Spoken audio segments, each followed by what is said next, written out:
What really happened with your host, Mike Rivero. Join Mike on the air. Call toll-free 800-313-9443. 800-313-9443. Okay, and welcome to our show. We seem to be having some difficulty with the audio coming from public broadcasting, but apparently they're hearing me. So let's just get right on into it. Welcome to our show. It's Tuesday, August 13th, 2019, almost halfway through the month here. The movers are about to show up here, and we're nowhere near ready, so it's kind of a frantic situation here at Rivero. And we've got a lot to talk about today. The phone lines are open, 800-313-9443. Mike is in our control room, ready to answer the phone, put you on the air with your comments, questions, and your opinions. So looks like we're all set to go here. Alrighty, now everybody's talking about Jeff Epstein. Apparently, two of the guards at the prison have already been placed on leave. And apparently they were assigned to Epstein's cell. Apparently one of them was not actually a corrections officer. That's just now coming on out. So, okay, there we are.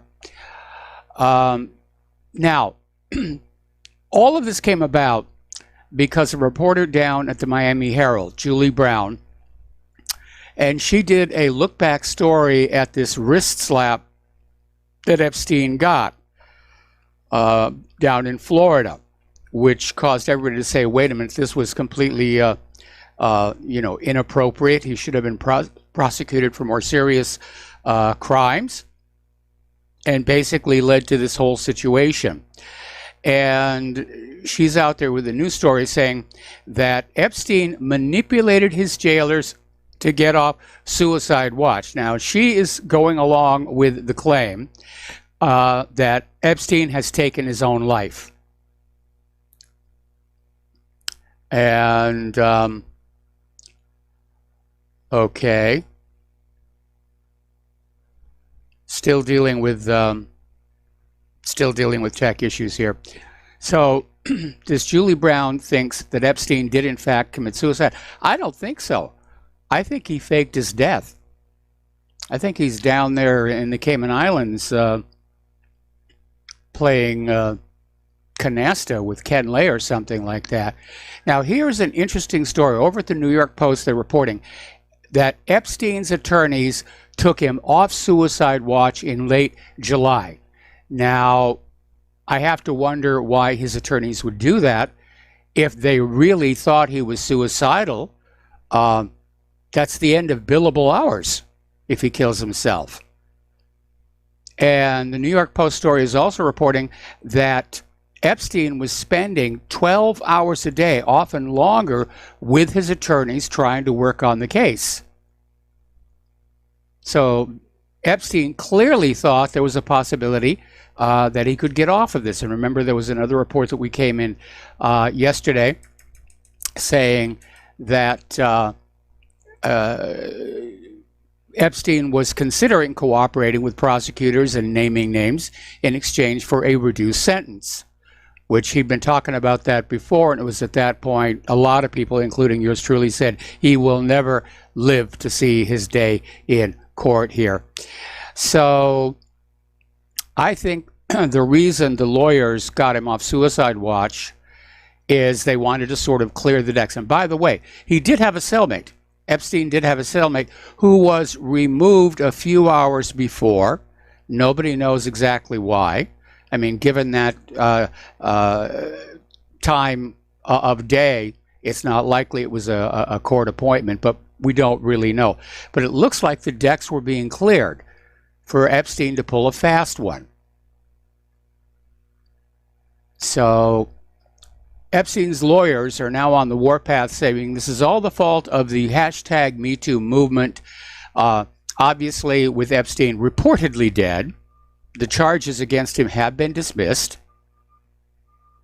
And again, they're confirming that Epstein's own lawyers requested he be taken off suicide watch. Now, interestingly enough, over at CBS, they have a report saying that shrieking and shouting was heard from Epstein's cell the morning he died. This directly contradicts another story from NBC News, which claims that nearby inmates heard nothing when Epstein died. So, I mean, this whole thing is getting more and more mysterious. The New York Times describes Epstein as a hedge fund manager. However, Epstein's company, blandly named Financial Trust Company, has no website, no record of any transactions, and no filings with the Securities and Exchange Commission, strongly suggesting he's never actually managed other people's money, as he long claimed.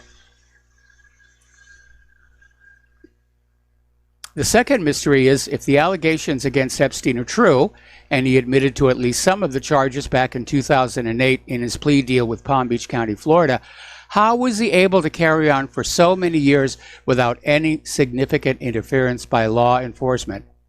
Don't forget what Acosta said. When he was down there looking at prosecuting Epstein, he was literally told from above, leave Epstein alone, he's above your pay grade, he's connected to intelligence. So the guy was definitely a spook here. Okay, finally, long overdue, a dozen FBI agents have raided Jeffrey Epstein's little pedophile island down there in the Caribbean. They sailed over to it on speedboats and then commandeered some of the golf carts that are already there and just toured the grounds, roamed the grounds, took a look around, and basically seeing, they're wearing their FBI jackets and so forth. But there may be nothing to find. It appears the island may have been sanitized. There is an anonymous YouTuber, goes by the name of Rusty Shackelford, and he has been sending his drone, it's a very nice drone, up to Epstein's pedophile island, in fact, right over it. And he's been posting these drone footages of the pedophile island for over a month now. And it doesn't look like there's anybody there. But he flew over that strange little temple building, and he peeked in the windows of the house. One of the windows he peeked into appears to have been an office. And earlier in the month, it was full of computers and electronics. And then the last time he looked through that window, before the FBI got there, it had been cleaned out. So, a lot of spooky stuff going on here. All right, Ghislaine Maxwell has come on out and basically admitted Epstein's Island in Little St. James was completely wired for video. And Ghislaine's friend that she confided in told Vanity Fair she thought that Ghislaine and Epstein were videotaping everyone who visited the island as an insurance policy, as blackmail. And that seems to make a lot of sense here. Now, of course, the powers that be want this all to go away. They want it all to be dismissed as a conspiracy theory. And Marco Rubio is out there criticizing the spread of conspiracy theories on Jeffrey Epstein. And he's talking about this immediate rush to spread these conspiracy theories. Well, this whole thing is highly suspicious. Let's be very honest about that, Marco Rubio. Now, former Deputy Attorney General Rod Rosenstein is taking a different tack. He's downplaying and saying, yeah, this happens all the time. It's not a big deal. Pedophiles facing criminal charges are at a high risk for suicide. And it's happened in many of my cases when defendants were released on bail. Well, there's the real difference. Epstein wasn't released on bail. And the big question is, if he really tried to commit suicide, how could he do it? Anyway, more of the people who hung out with Epstein are starting to be exposed. And I want to preface this by saying, just because somebody took a ride on Epstein's private jet, the Lolita Express, does not in and of itself mean they dallied with the underage girls. So let's keep that in mind here.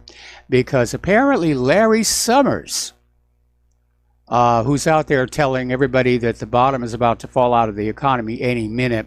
Apparently, he was reported 4 times on the flight logs of the Lolita Express. And during the first trip, he was still working for the Clinton administration.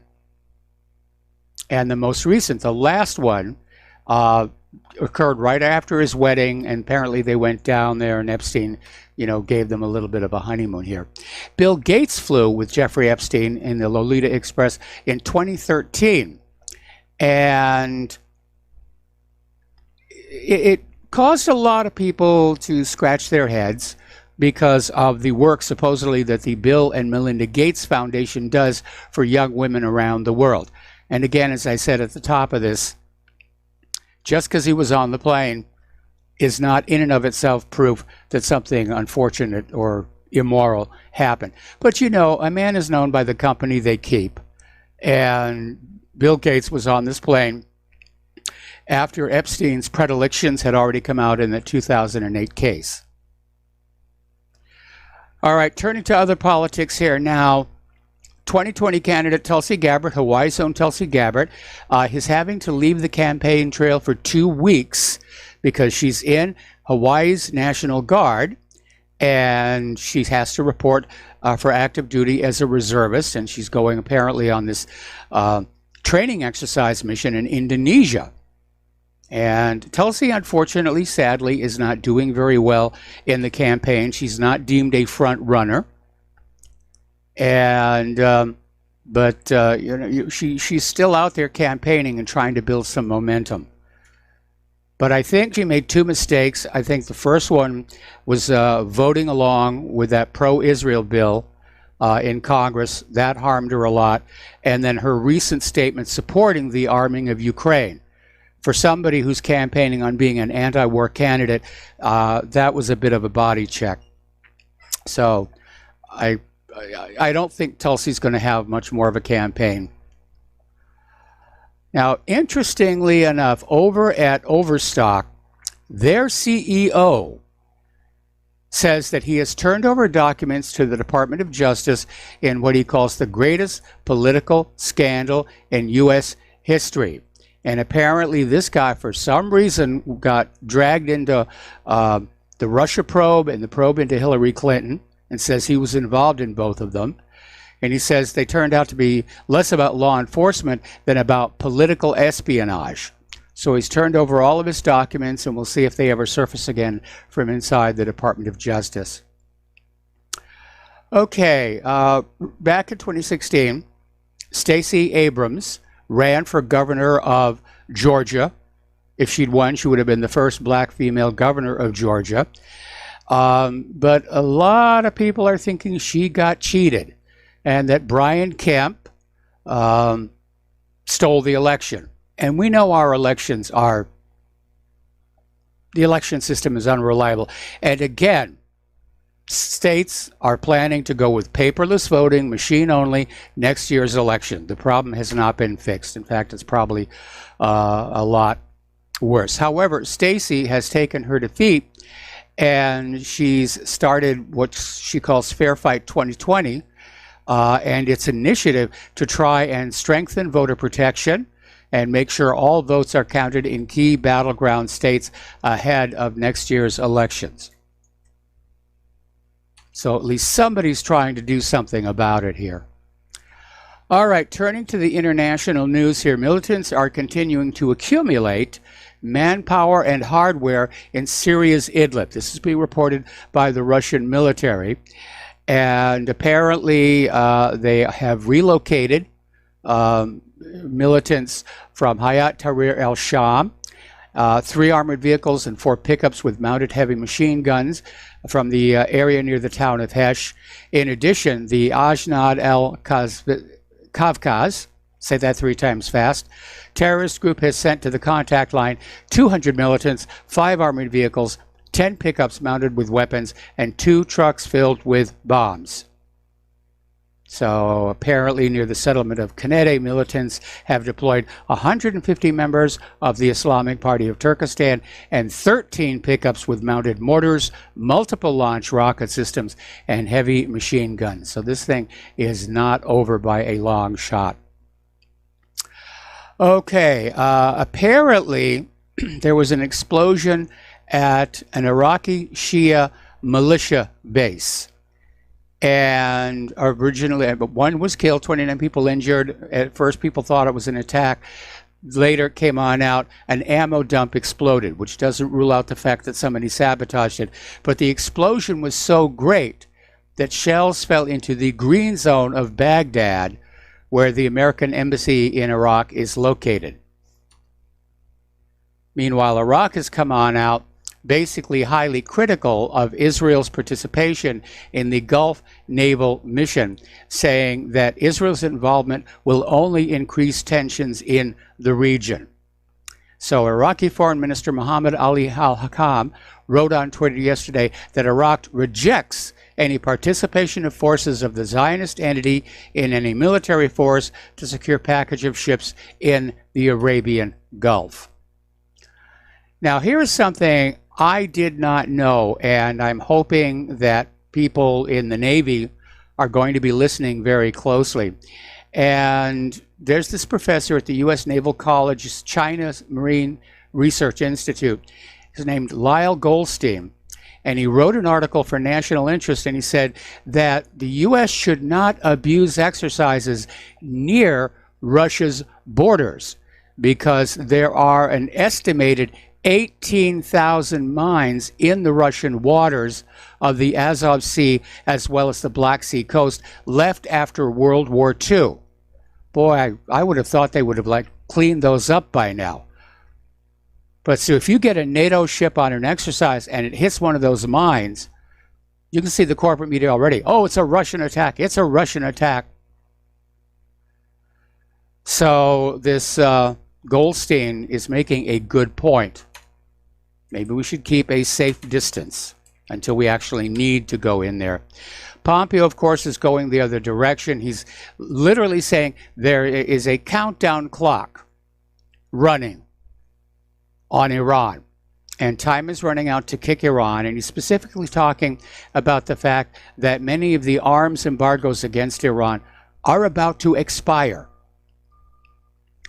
And so Pompeo is out there screaming about bad Iran, and how we have to go into Iran before the embargo expires and Iran can rearm itself. So, Mike, if you really feel that way, here's your rifle. Now, over at Fairness and Accuracy in Reporting, which is a good organization, they try and keep an eye on the malfeasances of the corporate media.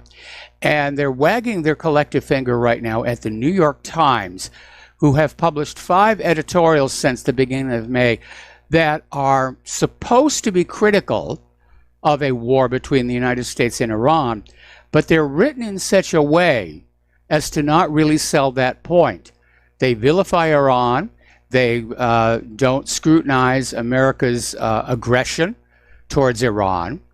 And the editorials basically regurgitate the same anti-Iran demonology pro-war voices offer to justify an attack in the country. So it's a very, very clever bit of propaganda. I'm going to write an article against the war that we all want, but in the process, in the body of the article, we're going to convince you, you know, maybe this is something that should happen after all. Okay. We are going to take a break. And aloha, America. Welcome back to our show. And I apologize for that blast in yours, but we're still having some issues dealing with our audio link up to RBN. And on this next commercial break, I'm going to try and adjust it down at my end so that we can get things going again. The joys of live radio.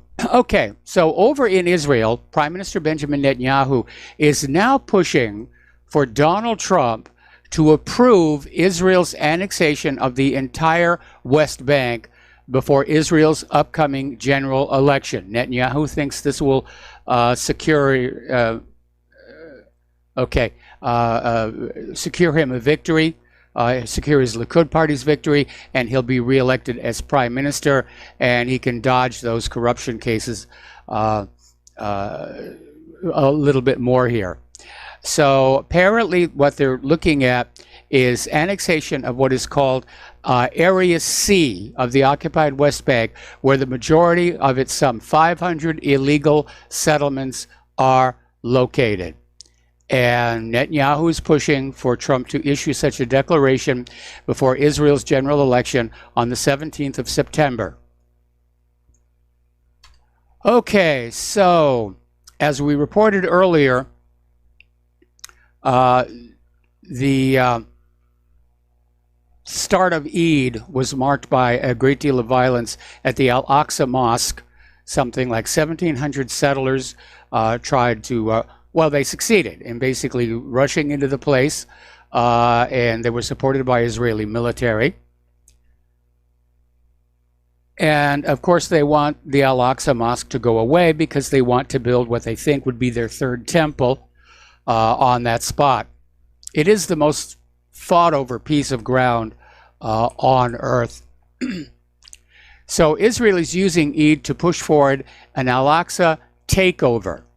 And part of the problem was that this year, the Eid al-Adha, or Feast of the Sacrifice this year, coincided with the Jewish holiday of Tisha B'Av, which in Jewish belief commemorates the destruction of the first and second temples in Jerusalem. So the Islamic Waqf, the body responsible for the Muslim holy sites in Jerusalem, announced Friday that only the Al-Aqsa Mosque would open its doors for prayers in Jerusalem on the first day of the holidays. I guess they were anticipating trouble.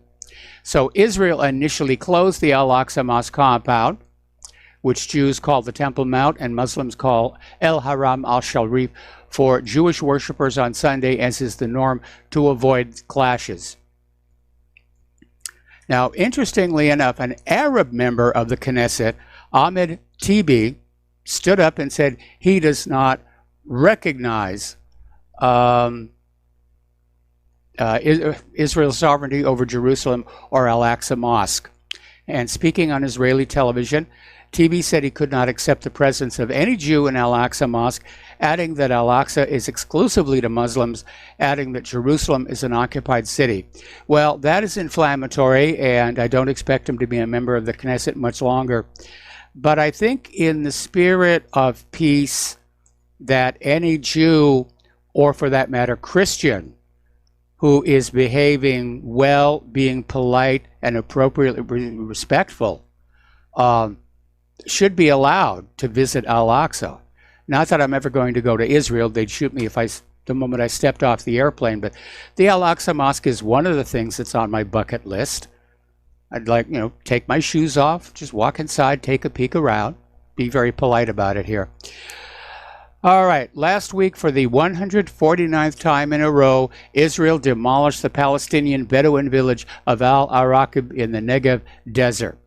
And police raided the village, broke the tin homes belonging to the Bedouins. Tin construction material was confiscated so that they couldn't rebuild their homes, leaving them homeless in temperatures that could reach 40 degrees Celsius this time of year. That is tremendous punishment there. Okay, Israel home demolitions were well publicized. Solidarity campaigns routinely brief the public opinion about them, but often the focus is on the home demolitions in the occupied Palestinian territories, which have stepped up dramatically this year as Israel prepares to annex the rest of the West Bank. Over in Yemen, things are getting very ugly. A lot of Yemen patients are dealing with restrictions for medication and supplies. They're caught between an air blockade and southern suspicion. And so there's no commercial flights able to leave or enter. They can't fly to another city, to another hospital. Medicines cannot arrive in the city. And again, I view that almost as a war crime. You know, these are non-combatants. Anyway, we got to take another break for commercials. And our levels are good at this end, and we'll be right back. Welcome back to our show here. Now, India is escalating their crackdown on Kashmir for the Eid holiday. And restrictions over the past 8 days have been severe enough. Kashmiris have been all but confined to their homes. And Indian forces went to the extent that reporters said the communications blackout meant some Kashmiris didn't even know what was going on. So Indian forces were expecting that the Eid al-Adha holiday could lead to large protests in Kashmir and are trying to prevent such demonstrations. Now, Muslims, who are the heavy majority in Kashmir, are allowed to go to mosques for Eid, but only the smaller mosques. Now, coming back in the other direction, Pakistan is mobilizing forces at the Kashmir base near the line of control. And this is coming from sources that talked with Asia's ANI news agency. That right now strikes me as the most dangerous potential flashpoint that we've seen for quite some time. So the contested Kashmir region is on edge following India's last week taking the unprecedented step of revoking Muslim majority Jammu and Kashmir's autonomous status amid a military crackdown involving deployment of tens of thousands of Indian troops to the region. And apparently on Saturday, 3 C-130 transport aircraft, I hope they're able to find them. A lot of those things have been grounded. But 3 C-130 transport aircraft were used on Saturday to ferry equipment to their Skardu air base opposite the Union territory of Ladakh. So everybody's just gearing up. One hothead and it will be on. And remember, both India and Pakistan have nuclear weapons. Now, over in Hong Kong, things are really getting out of control. The protesters flooded into the airport for a second day. Once again, flights had to be canceled. And there's an interesting little phenomenon going on. The protesters are carrying the flag of the United States of America and singing our national anthem as they demand democracy. And that, together with the photo of that consular official meeting with the leaders of the protest, it's looking more and more like Hong Kong is a color revolution. Now, they can't, I don't think they can trigger one all across China, and I don't know what they hope to accomplish just in Hong Kong. But apparently, the White House official spoke to the press, said the U.S. supported those looking for democracy, which is a dead giveaway phrase. Because every time the U.S. is around, mucking around other people's countries, oh, we support democracy. We support democracy. So, meanwhile, things are going from bad to worse because apparently the Hong Kong Airport Authority has advised all passengers to leave the terminal buildings as soon as possible. And Beijing has been warning for the past week that Hong Kong's insubordination will no longer be tolerated. And this video was published by the state-owned tabloid Global Times, which showed the People's Armed Police have been assembling in Shenzhen, a city bordering Hong Kong, in advance of apparent large-scale exercises. So it's going to crank up over there as well. Boy, does it just feel like the entire world is going crazy? It does to me. It really does. Can we get like this giant Valium for planet Earth? That's what we need right now. Interesting little article came out of Russia today pointing out that the media is currently obsessed with the Hong Kong protests. Oh, because, you know, Beijing is bad and the protesters are good. But for nearly 40 weeks, the yellow vests have been on the streets in France protesting against Emmanuel Macron's rule. And the corporate media isn't paying any attention anymore because Macron is good. He's on our side. He's a globalist. Somebody was saying, did the British government issue a D notice? They didn't need to. The British media understood, we don't talk about these kind of protests when it's, our guy being protested against. Okay, apparently North Korea has conducted a round of long-range rocket tests. Try that again, tests. And apparently these new rockets are highly maneuverable, and they're able to fly underneath the U.S. high-altitude missile defense weapons. Now, the U.S. has positioned what is called THAAD, the Theater High Altitude Air Defense System in South Korea, which the South Koreans are not happy about. But as the name implies, it's looking for incoming ballistic targets. And apparently these new North Korean missiles basically fly a flat path at lower altitude. So, anyway. Over at MSNBC, regular Jason Johnson told Chris Hayes Thursday that Fox News host Tucker Carlson basically supports terrorism because he's using white nationalist rhetoric. I'm not even exactly sure what white nationalist rhetoric is. All right, we got a caller on the line. Dustin in New Jersey. Aloha, welcome to the show. What's on your mind? Hey, Mike, they're also carrying British flags at the protests, and, Hong Kong's never been like a democracy. It was under the British rule, it was like a dictatorship, basically. It was ruled by Britain.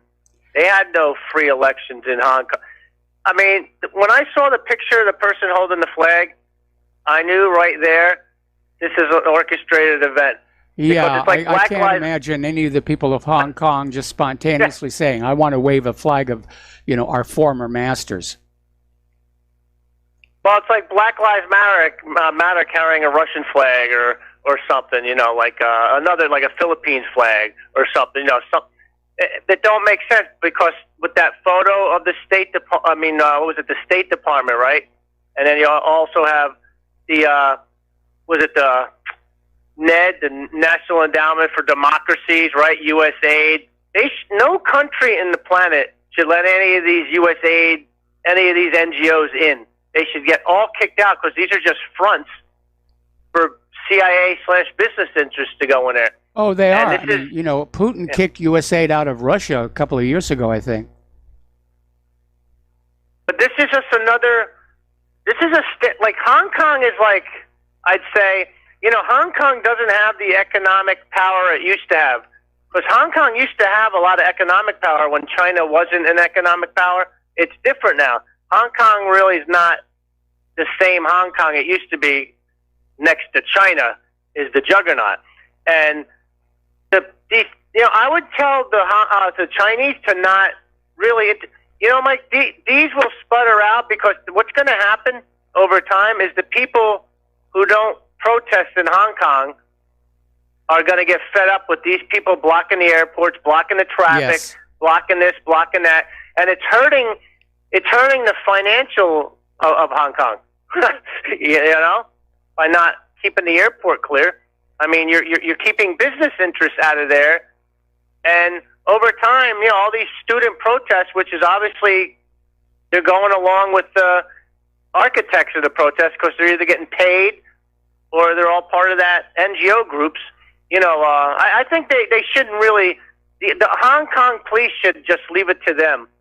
I would say the Chinese shouldn't get involved, unless something gets really violent, like in Ukraine.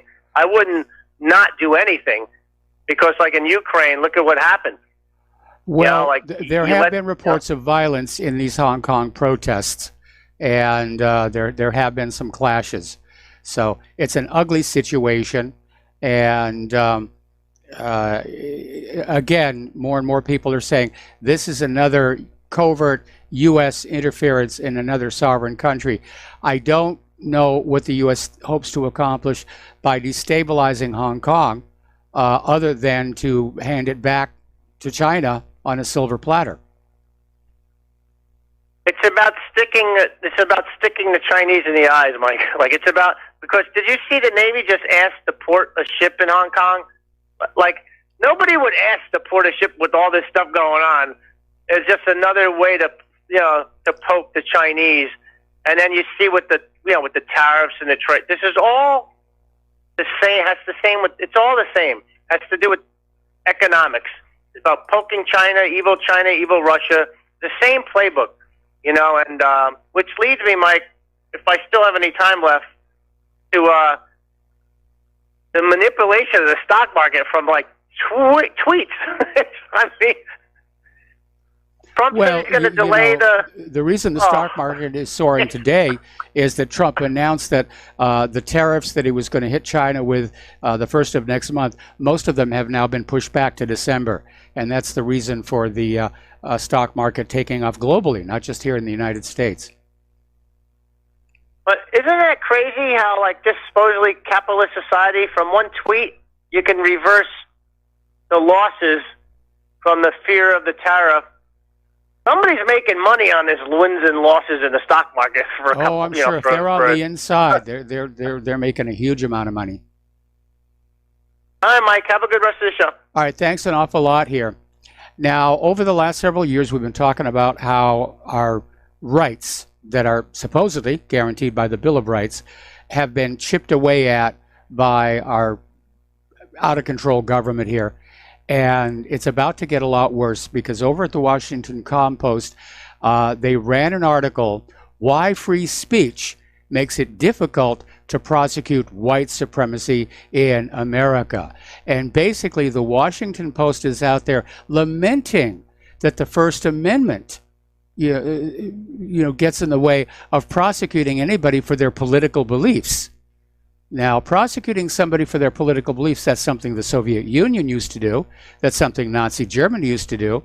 But we're allowed to have our political beliefs because of that First Amendment. And here you have the Washington Post itself, a beneficiary of the First Amendment, right to freedom of speech, out there saying, maybe it's not such a good idea here.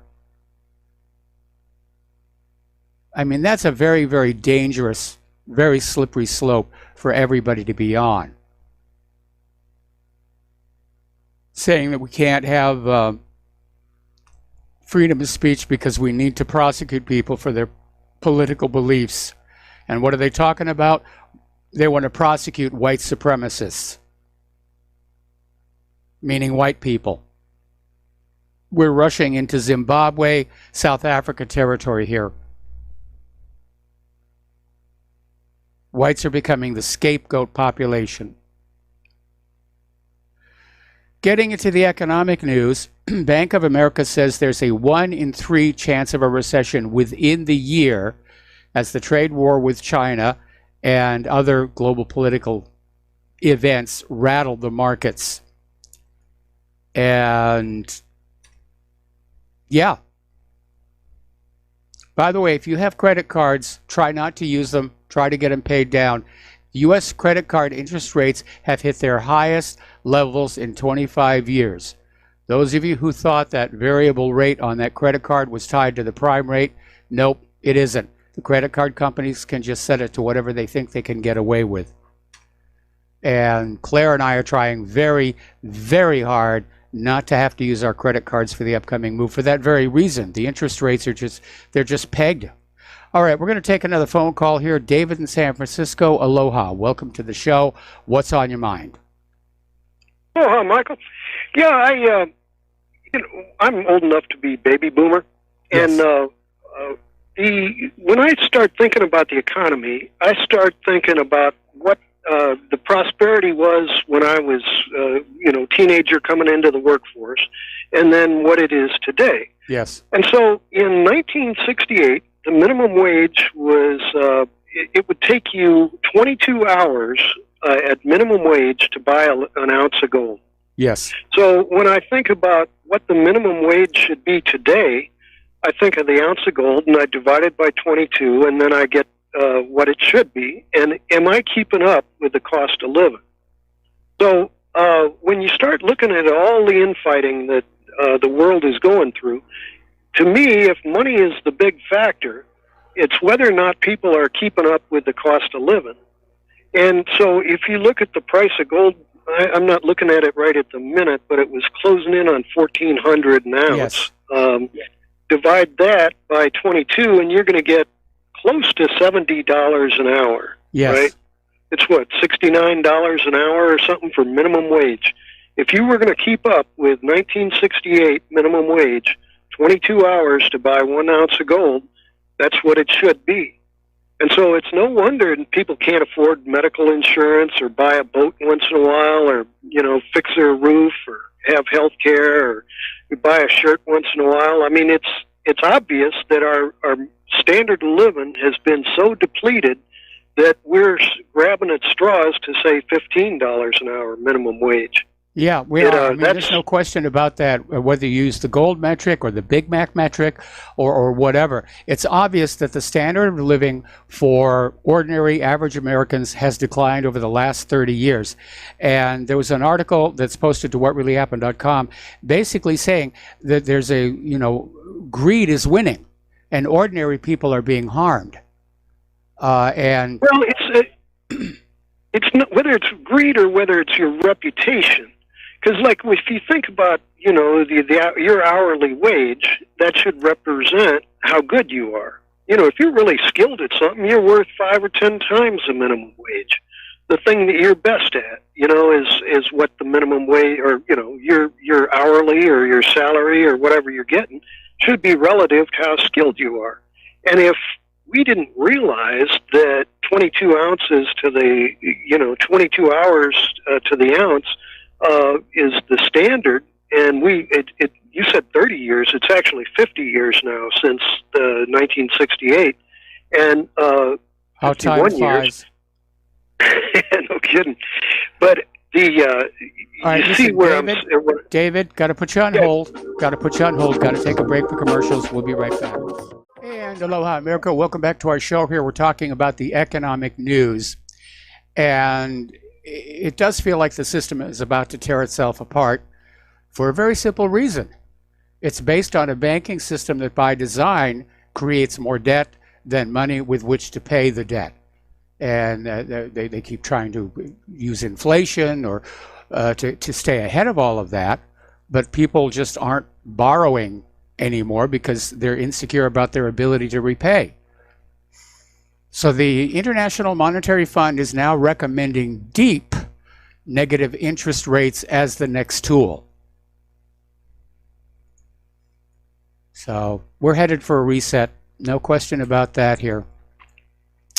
Now, Russia has been ditching dollar-denominated assets for over a year and a half, and sanctions pressure from Washington. It's piling up its gold reserves. We've been reporting month after month how Russia is adding more to its gold stockpile. And the gold has soared in value due to the trade war between the U.S. and China that has caused gold prices to spike. Oh, no, we didn't finish with Dave in San Francisco. Dave, I'm sorry, I got distracted with all this. We're still dealing with some of the technical issues here. So, Dave, we're talking about the economy, and can you just sort of pick up where you left off? Oh, sure. Yeah, well, it's basically what's the value of a man when you start getting into bankers. And did I hear you right that they're actually, was it the IMF is projecting that they're just going to have to give free or no interest loans to the super bankers because the economy is just not perking up like it should? It's not free loans. They're literally paying these clients to borrow money. In fact, there was a story that came out the other day about how there's this one bank that's actually paying people to take out a mortgage. Right, yeah. So, and then they're going to jack us with high interest rates, even though they're handing out free money. That's what I'm pretty sure, isn't that National Socialism? Well, it's definitely corporate socialism. It's socialism, definitely. And again, it's all been messed up. We had a really functioning economy in this country when it was first created. and it was hijacked by the private central bankers, and as has been the case in every single country, hijacked by private central banking. The bankers have gotten insanely wealthy, and the general population, the nation itself, the infrastructure has been pushed down into third world poverty. Yeah, that's the value of a man. So, yeah, if $15 an hour is, what is it, 5 times 15 is at 75? Yep. So, yeah, we're getting 20% of what the minimum wage should be. And if the value of a man is, if the minimum wage is supposed to be 22 hours to the ounce of gold, then we're getting paid immensely low prices.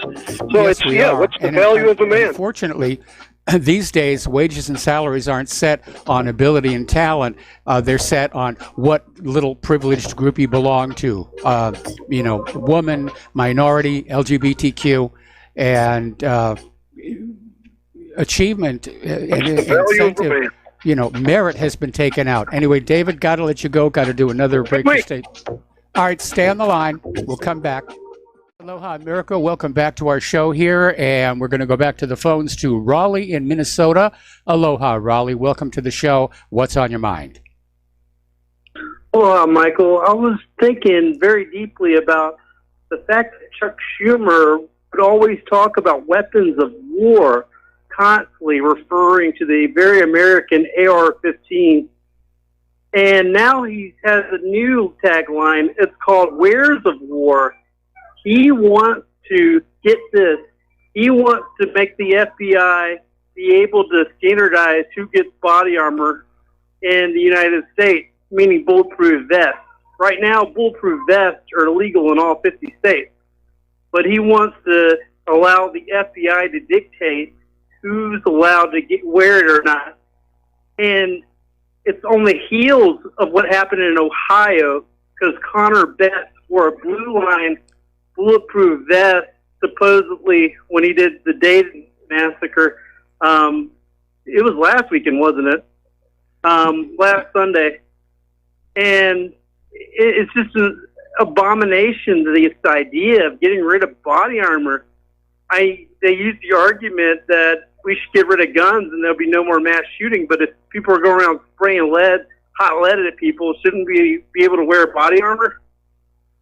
I'm absolutely in agreement. There have been several court rulings, including one at the Supreme Court, that the Second Amendment reserves to the American people the same military-style arms carried by the uniformed services. There's nothing in the Second Amendment that says it's all about hunting or it's all about target shooting. This is a case of the American people being slowly disarmed bit by bit by a government that intends to go on being more and more abusive as time goes on. Absolutely, and it's in our Constitution. It's the law of the land. It's the deed.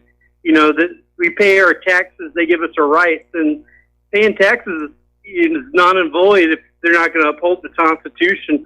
But I can't believe that they're so brazenly wanting to ban bulletproof vests along with AR-15s, and they call them assault rifles.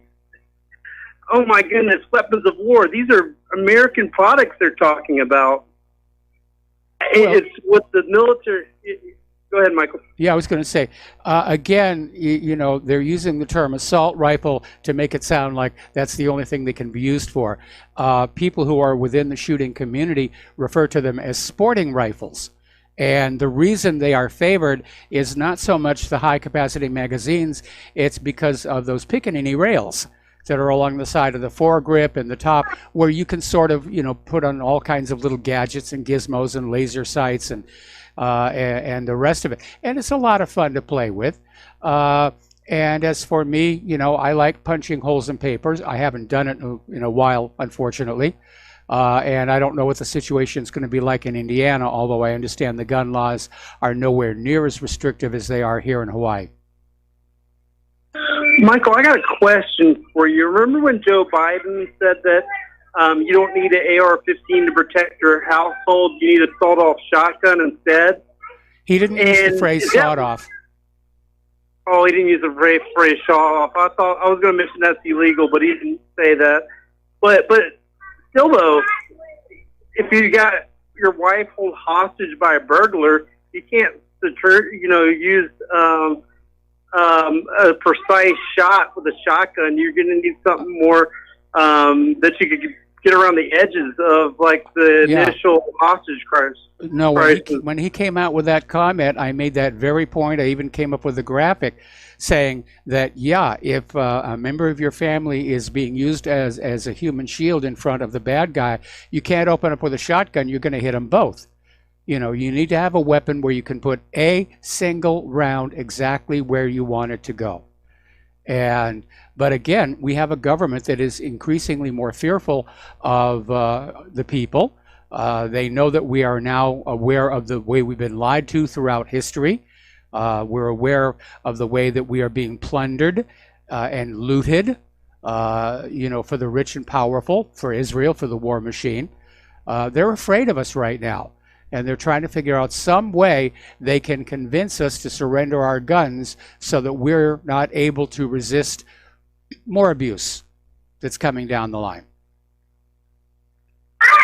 I absolutely agree with you, Michael. Thank you very much for taking my call. All right, you've got it. We're going to switch over to Joe in Tennessee. Aloha, Joe. Welcome to the show.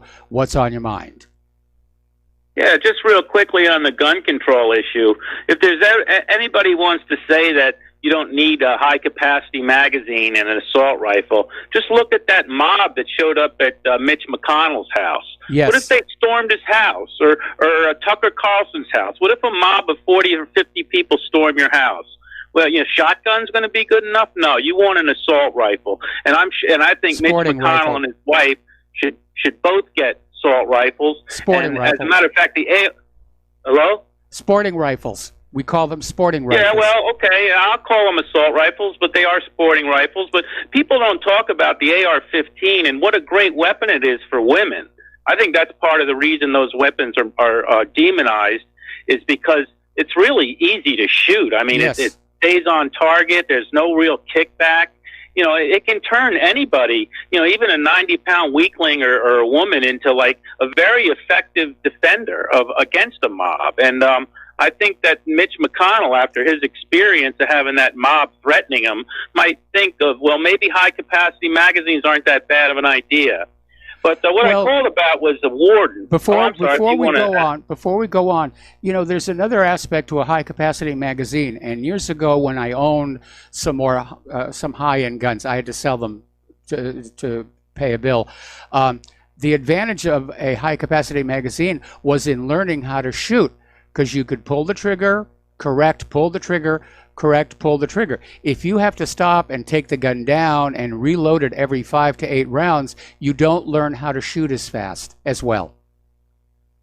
Well, that's a good point also, and I agree with you there. I mean, it's boy, those 22, those you could put 50 rounds in some of those and just fire all day, But I wanted to talk about this warden, and finally Michael Savage had a picture of her, and I've been looking, and I noticed that most pictures they put up of her get scrubbed real quick. Yeah. Her name is Shirley Skipper Scott, and do you remember Abu Ghraib? Well, they put a woman in command down there, Yes. and it's very, very often intelligence agencies who ended up abusing the prisoners at Abu Ghraib. They hide behind a woman, so they put a woman in, general or colonel, to run the prison, and knowing that they can hide behind their incompetence and the fact that they're women, and they'll be less likely to come down hard on them.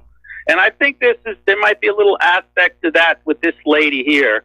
I mean, you look at her, and she looks like the kind of woman that would probably have an affair with one of the inmates. I just wonder, you get the black incompetent woman, and you put her in charge of a prison, and who's going to be that hard on her, right? You want to be called a racist, you'll be called a misogynist, you'll be this, you'll be that. So, it wouldn't surprise me, like I said, with the experience of Abu Ghraib, that's what they did there. They put that lady in on purpose, and they knew that they would be able to run, whatever they wanted kind of operation under her leadership. Well, I think probably rather than looking at the issue that she's a woman, we need to look at what are her political connections. How tight is she with William Barr, for example? Because if I am correct, if Rush Limbaugh is correct, and Jeff Epstein was literally smuggled out of the jail cell and out of the building, it had to be an inside job. There had to be people on the inside at high levels who've got the keys, who've got the codes to make it all happen. Well, I know the only political hint that I have of her is that she sued Eric Holder when he was running the show for discrimination. So I don't know, that what that means. It could have just been personal, that she was mad that she wasn't promoted or didn't get a job. It might not have been political, but there's not much of a hint. I would assume black women, 98% or 99% of black women are Democratic lefties. And as a matter of fact, they always were very good on the plantation as far as keeping the black men in line. That was one of the tricks that the slavers used, was the black women. They were great at maintaining the status quo. If any black man would think about running off, stock. Right, well, yeah, and it's part of the black women's psychology to go along with the, let's say, deep state master. And that's part of it's like I said, if you could read books to this day about how to manage slaves, and they'll write about that. Okay, well, I'm not sure I want to paint with that broad a brush here, but in any event, thank you very much for the phone call. We're going to do a shout out. Thank you. We're going to do a shout out now to our on-air affiliates who are just now rejoining our network, and we're going to go back to the phones to Art Off the Grid. Aloha. Welcome to the show. What's on your mind? Hey, Mike, I want to talk about this new attempt by Elizabeth Warren at a gun grab. She's recently come out with her thoughts on how she would reduce gun violence by 80%. Boy, that's a hell of a drop, don't you think? Yeah. But before I get to that, let me say I put a lot of money into my body armor. I've got the AR-500 with the sprawl coating. That is not cheap stuff. I got it for a reason, because it will stop an AK. It will stop an AR. It will stop a 308. That's why I got it. Yeah. Because it's the good stuff. If they want to take it, better make it a headshot. That's all I know to tell them. Anyway, Elizabeth Warren, she come out recently, not long ago. Boy, she's gonna reduce gun violence by 80%. Now, here's her platform: create a federal licensing system. Oh yeah, okay. The feds will know every gun, who has them, where they're at, how many they got. They'll know exactly where to come to get them. Ban assault weapons. I'm sorry, assault weapons are fully automatic. It is really hard to get them in the United States unless you have a federally issued license to have them. Yes. Okay? High-capacity magazines, other accessories, blah, blah, blah. Require universal background checks. This is an enhanced background checks. How many times have they modified the background check? And every time it's called a universal background check. How many universal background checks do we need? Increase taxes on gun manufacturers by 20%. Who do you think's going to pay for that? You and I will, because that cost will be set off to us. Establish a 1-week waiting period on purchases. In many states, there's already a 1-week waiting period. So what good is that going to do? Raise the minimum purchase age to 21. Wait a minute. I remember when I was driving a truck, and I would stop in the truck stop down there in Miami, or the one out there in Ontario, California, and see 10-year-olds walking around with Uzis. Really? Do you think a 10-year-old walked into the gun store and bought a damn gun? You can't buy an Uzi in a gun store that I know of. Not fully automatic, anyway. Prohibit anyone convicted of a hate crime from purchasing a gun. A hate crime. That's hate speech? Yeah, see where that one's going. Expand the gun-free school. I love this one, Mike. Expand the gun-free school zone acts to include colleges and universities. Oh, goody! Another target range. Require, and this one is really rich, require that gun manufacturers compensate victims of gun violence as if it's Winchester or Remington's or Smith & Wesson's fault that some idiot decided to walk into a mall and shoot the damn place up. Seriously, folks.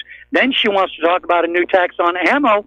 Well, all that means is people are going to spend less time at the range and more time stocking up because it's going to get too expensive to go target shooting. And, I mean, this woman just does not get it.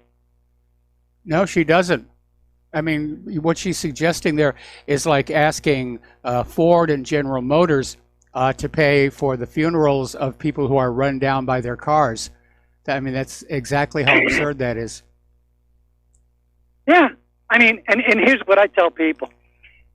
I just look at that stabbing out there in California. What are we going to do? Do what China did and start banning pointy objects, things with sharp edges? I mean, I can beat you to death with a baseball bat. We going to outlaw baseball bats? I can beat you to death with a tire iron. We're going to take all them away? How are we going to change our flats on the side of the road? Oh, that's right. We'll have to call AAA. Oops, sorry, I'm not old enough for AAA. Okay, I mean, this is, you know, this whole thing about this whole anti-gun attitude that they've got about less guns, make people more safe. That's like saying I'm going to go out and get castrated because my neighbors have too many damn children.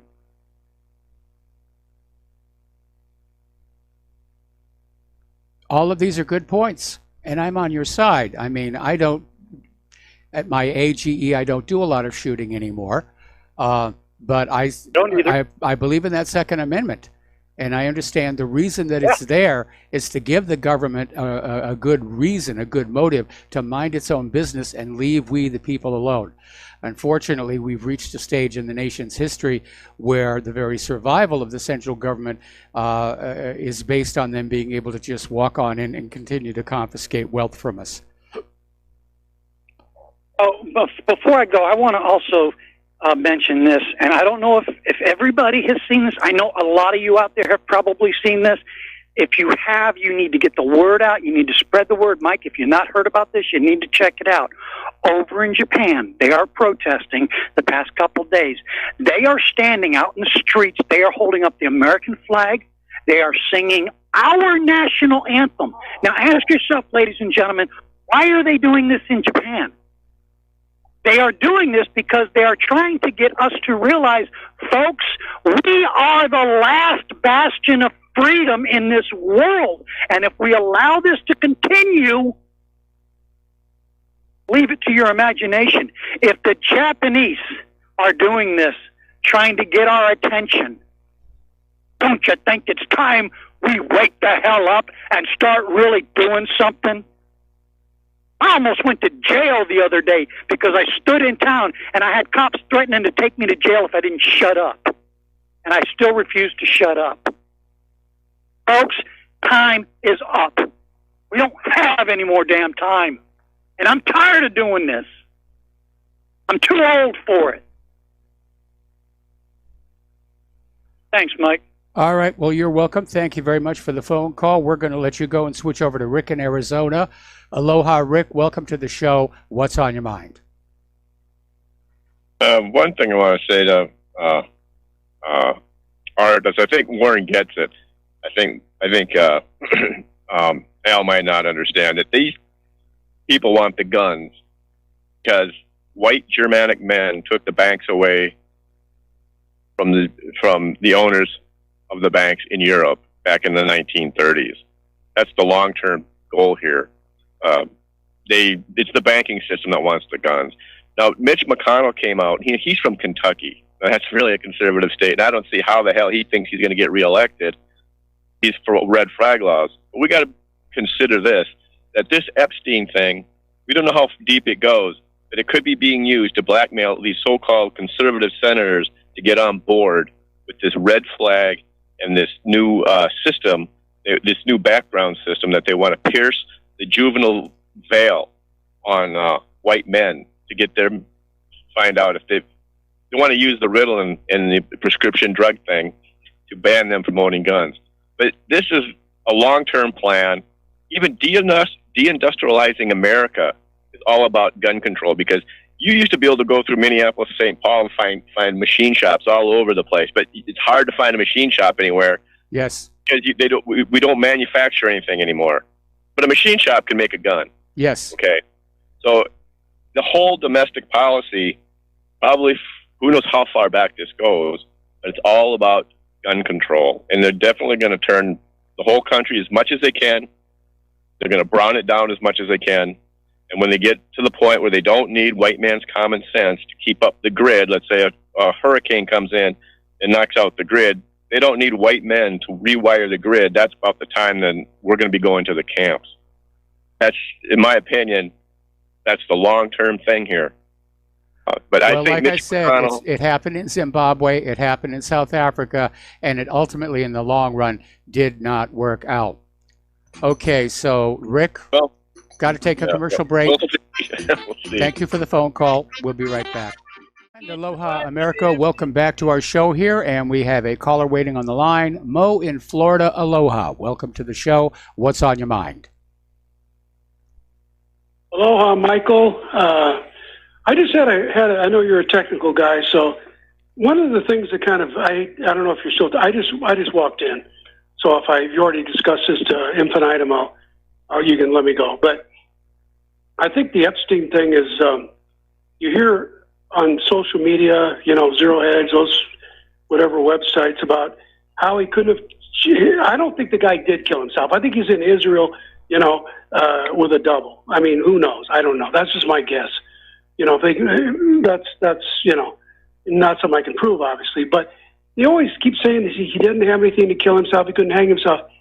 Are people that stupid? You could take a piece of Kleenex and twist it enough and put a couple of them together, and you could lift 100 pounds very easily. A paper is very, very strong, whether it's toilet paper or, fiat money paper or, bed sheet paper. You twist it together, and it's extremely strong. Why do they keep saying he didn't have the material to kill himself? Okay, what would he tie it to? Look at Anthony Bourdain. Look at that one lady that made the handbag. No. Don't forget Anthony Bourdain, and let's not talk about David Carradine. Let's talk about this jail cell, which had no overhead bars and nothing to tie on to. I don't. Yeah, I think you could hang it to your cot as long as your neck is lower than the thing you secure it to. It doesn't really matter. You're just it's like a MMA. Hold. You're just cutting off your carotid artery, and your brain gets deprived of oxygen, and you die. It doesn't really, when you see somebody put a chokehold on somebody, they're not hanging from anything. They're just cutting off the blood supply. And I'm just saying, if you twist, but you've got the person behind. Together, I don't care what it is. Hey, you've got the person behind doing the chokehold, who's basically picking up the weight. You're talking about, a bunch of Kleenex tied together and Epstein lying on the floor, tying his neck off to some part of his cot. And we don't even know if the cot actually had legs or if it's one of the newer design ones that is just a mass of cement, literally cast into the cell. No, that's true. That's right. I don't know what the setup was like. I looked a little bit into it, but what I'm saying is you could put obviously you could put a twist tie around your neck and close it off. You don't have to hang from nothing, right? You just have to tie it tight enough. And you just cut off the blood supply, right? That sounds way out there. I mean, if you had a cable tie, which is a one-way ratchet, maybe, but a twist tie, right. No. I think your instincts for survival would kick in. Frankly, this is getting into the realm of reducto ad absurdum. At this point, I think Epstein is still alive. He's probably in Israel or he's someplace else where he's going to enjoy what's left of his wealth. Yeah, that's my first guess. It really is. I mean, if they can take down the World Trade Center and blame it on some Arabs that can't fly a Piper Cub, and they still haven't addressed the bombs in the buildings. Not to get off on that subject, but I mean, come on, they can do anything. To me, Actually, Mike, whatever happened to him, I don't know if we'll ever know. But my point was just that paper is very strong if twisted together, and it could do a lot of things. That's all I'm saying. It's not like it's impossible. But I agree with you. I think he's out of there because I think he had a dead man switch. Was going to bring all these people down, including a lot of judges. Yeah. and stuff like that, right? No, he just had his lawyers go to all these powerful people and say, look, you figure a way to get me out of here, or I'm going to start naming names. And so, yeah, they claim he's hung himself. He supposedly was still alive when he went into the hospital. Then they come on out and announce that he's dead. And meanwhile, they could have just as easily wheeled him out the back door into a waiting car headed for the airport. You know what? I'll let you. I don't want to hang on the phone and hold your other callers up, but you know what the dead giveaway was, Mike? What? To me? When they first checked on him and the guard said, I see nothing. And Yep. his name was Schultz. Yep. I know nothing. I see nothing. What a joke. Oh, my gosh. Mike, it's just, truth is stranger than fiction. And I'll leave it at that. Thanks for taking my call. Now, that's because fiction has to make sense. All right, we're going to start with Fred in Iowa. And Fred, I'm going to have to take you through the next commercial break. What's on your mind? I may get it shorter than that. The blame game. Boy, everybody's fallen into it. It's the blacks. It's the Jews. It's the white supremacists. It's China. It's Russia. Let's divide and conquer. Yes. Every idiot falls right into that trap and yaps on and yaps on and yaps on. Okay, about Fred. The same damn. Fred, stay on the line. We got to take a break. Okay, welcome back to our show here. We're talking with Fred in Iowa, and Fred was basically going on about how we all get sucked into playing the blame game. And even worse, very often the blame gets painted with a very, very broad brush, which we shouldn't be doing. We should be talking about the individuals who do bad things and not spread it on out to say all people of this type are XYZ. Fred, are you there? Yeah, am I on? You're on the air. Every nation, every country, every people, every color are capable of very high intelligence, capable of righteousness, and also the other side of the coin. Every nation, every country, every people, every race and color are capable of great evil. Yes. And what has to be stopped, and people don't get it, is the powers that be, and I hate using that term, has to kill Christ, Christianity, because that takes righteousness, the ethics away. Well, Fred, I hate to argue against you on that particular point, but if you remember the witch hunts of Europe, those were all Christians. The Inquisition, the Crusades into the Holy Land that murdered so many Saracens.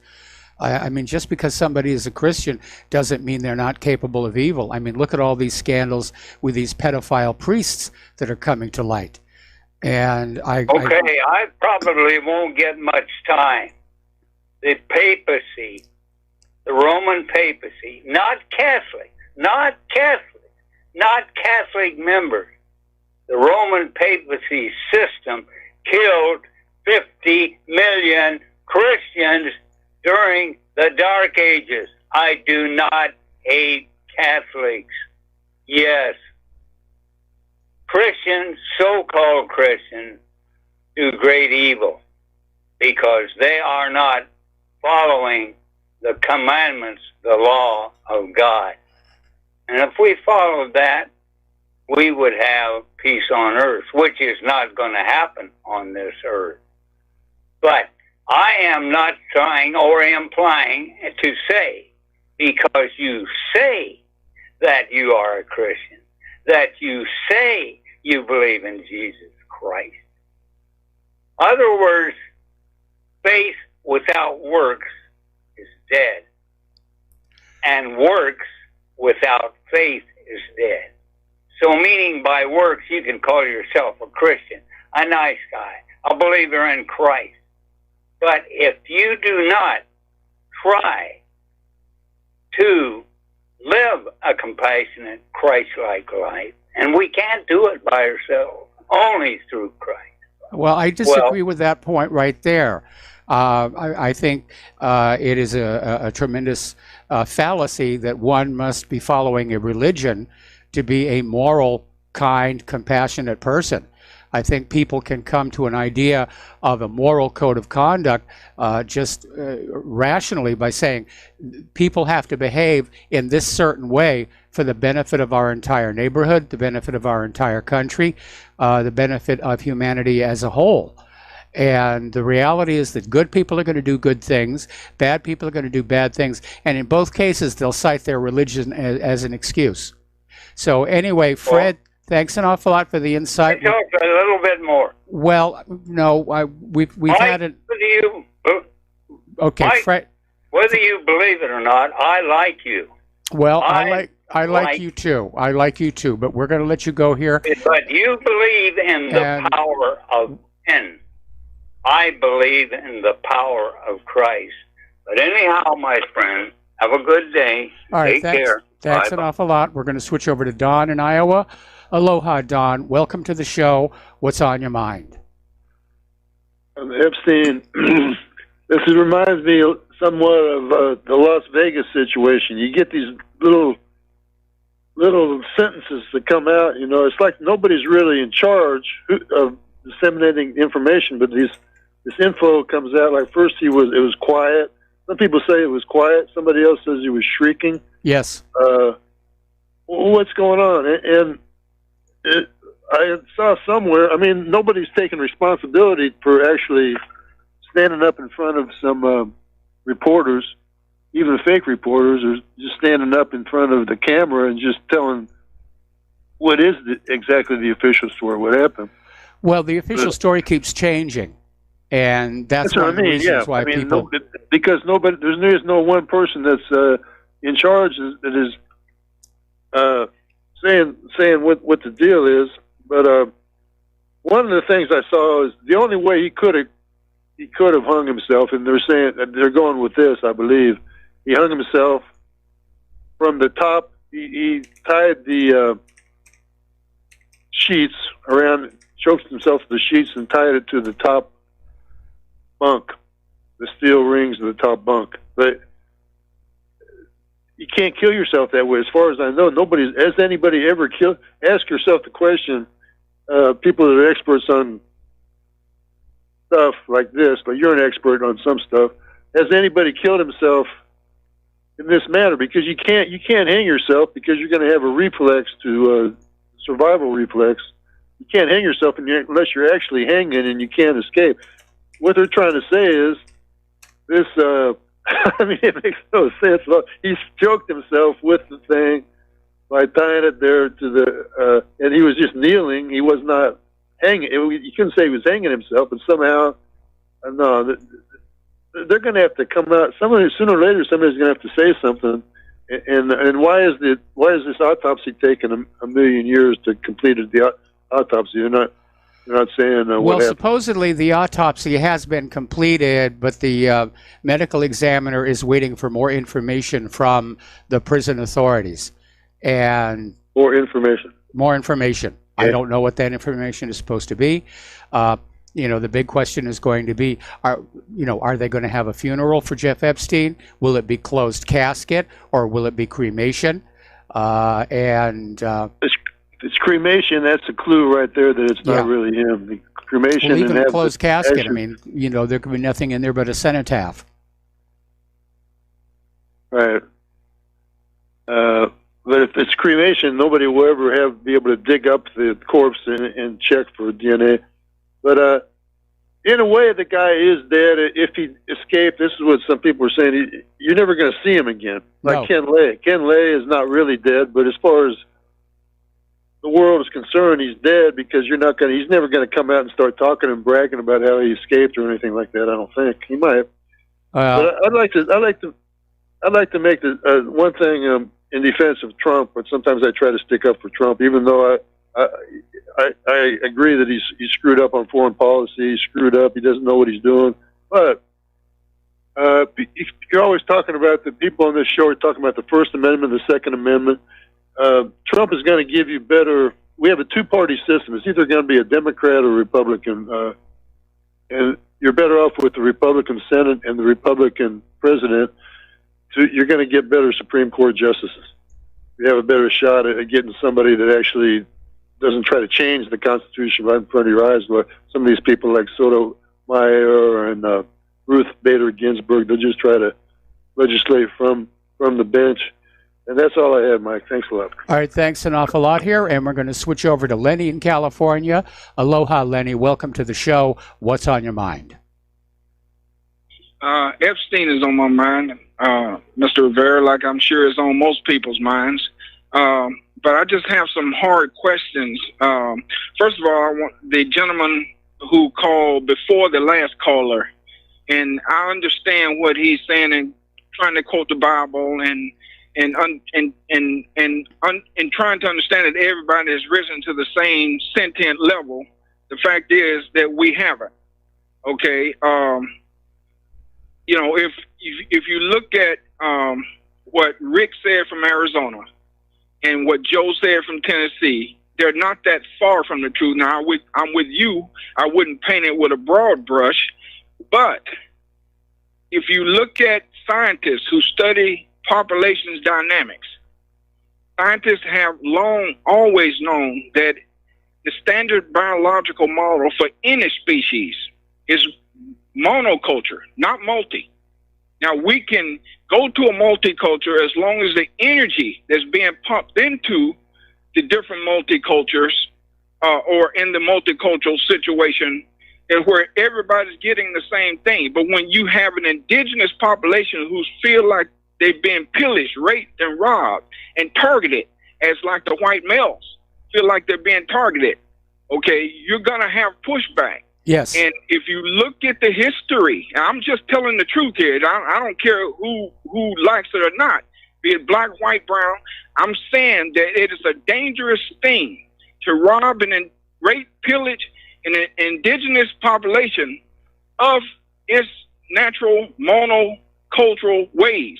Now, when you got the likes of what's happening with Epstein and what he's doing to all these mostly, and there were some Colombians mixed in, but mostly these young white women.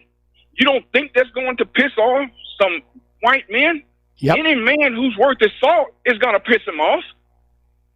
Any species, you can't love another species until you first love yourself. Now, what I mean by when I say the energy, just look at it. If you've seen any of the Animal Kingdom or safari channels, if you look at the wet season, when you have the migrating herds, yes, and they're all migrating, and you have all this energy, you have this green abundance, and everybody is migrating. You know, they're grazing, and you got the predator class, and they're fed and happy. Okay, but when the wet season dries up, and you go to the dry season, and then you see this chaos around this one watering hole. Yes. The crocodiles and you got hippos fighting crocs. You have rhinos fighting elephants. All because the energy, the one pull of water that's there. They're all fighting over to survive. Now, there's enough energy to keep all cultures going. But what you have is an elitist class who want it all for themselves and want everybody else fighting among themselves. Yes. Now, to the likes of Mr. Rob Rosenstein, who say all this stuff happens all the time. People who are under suicide watch, they do this all the time.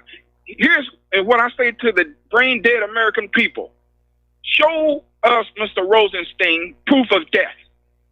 Okay? And don't tell me it would be desecration to show Epstein's body, because he desecrated enough souls while he was here. All right? If anything, these girls who had to massage him, they can look at him and tell if it's the real Epstein. Show us proof of death. And so because you didn't have no problem putting JFK's body on the internet, Marilyn Monroe's, Michael Jackson, Tupac's, whoever else you had to throw out there.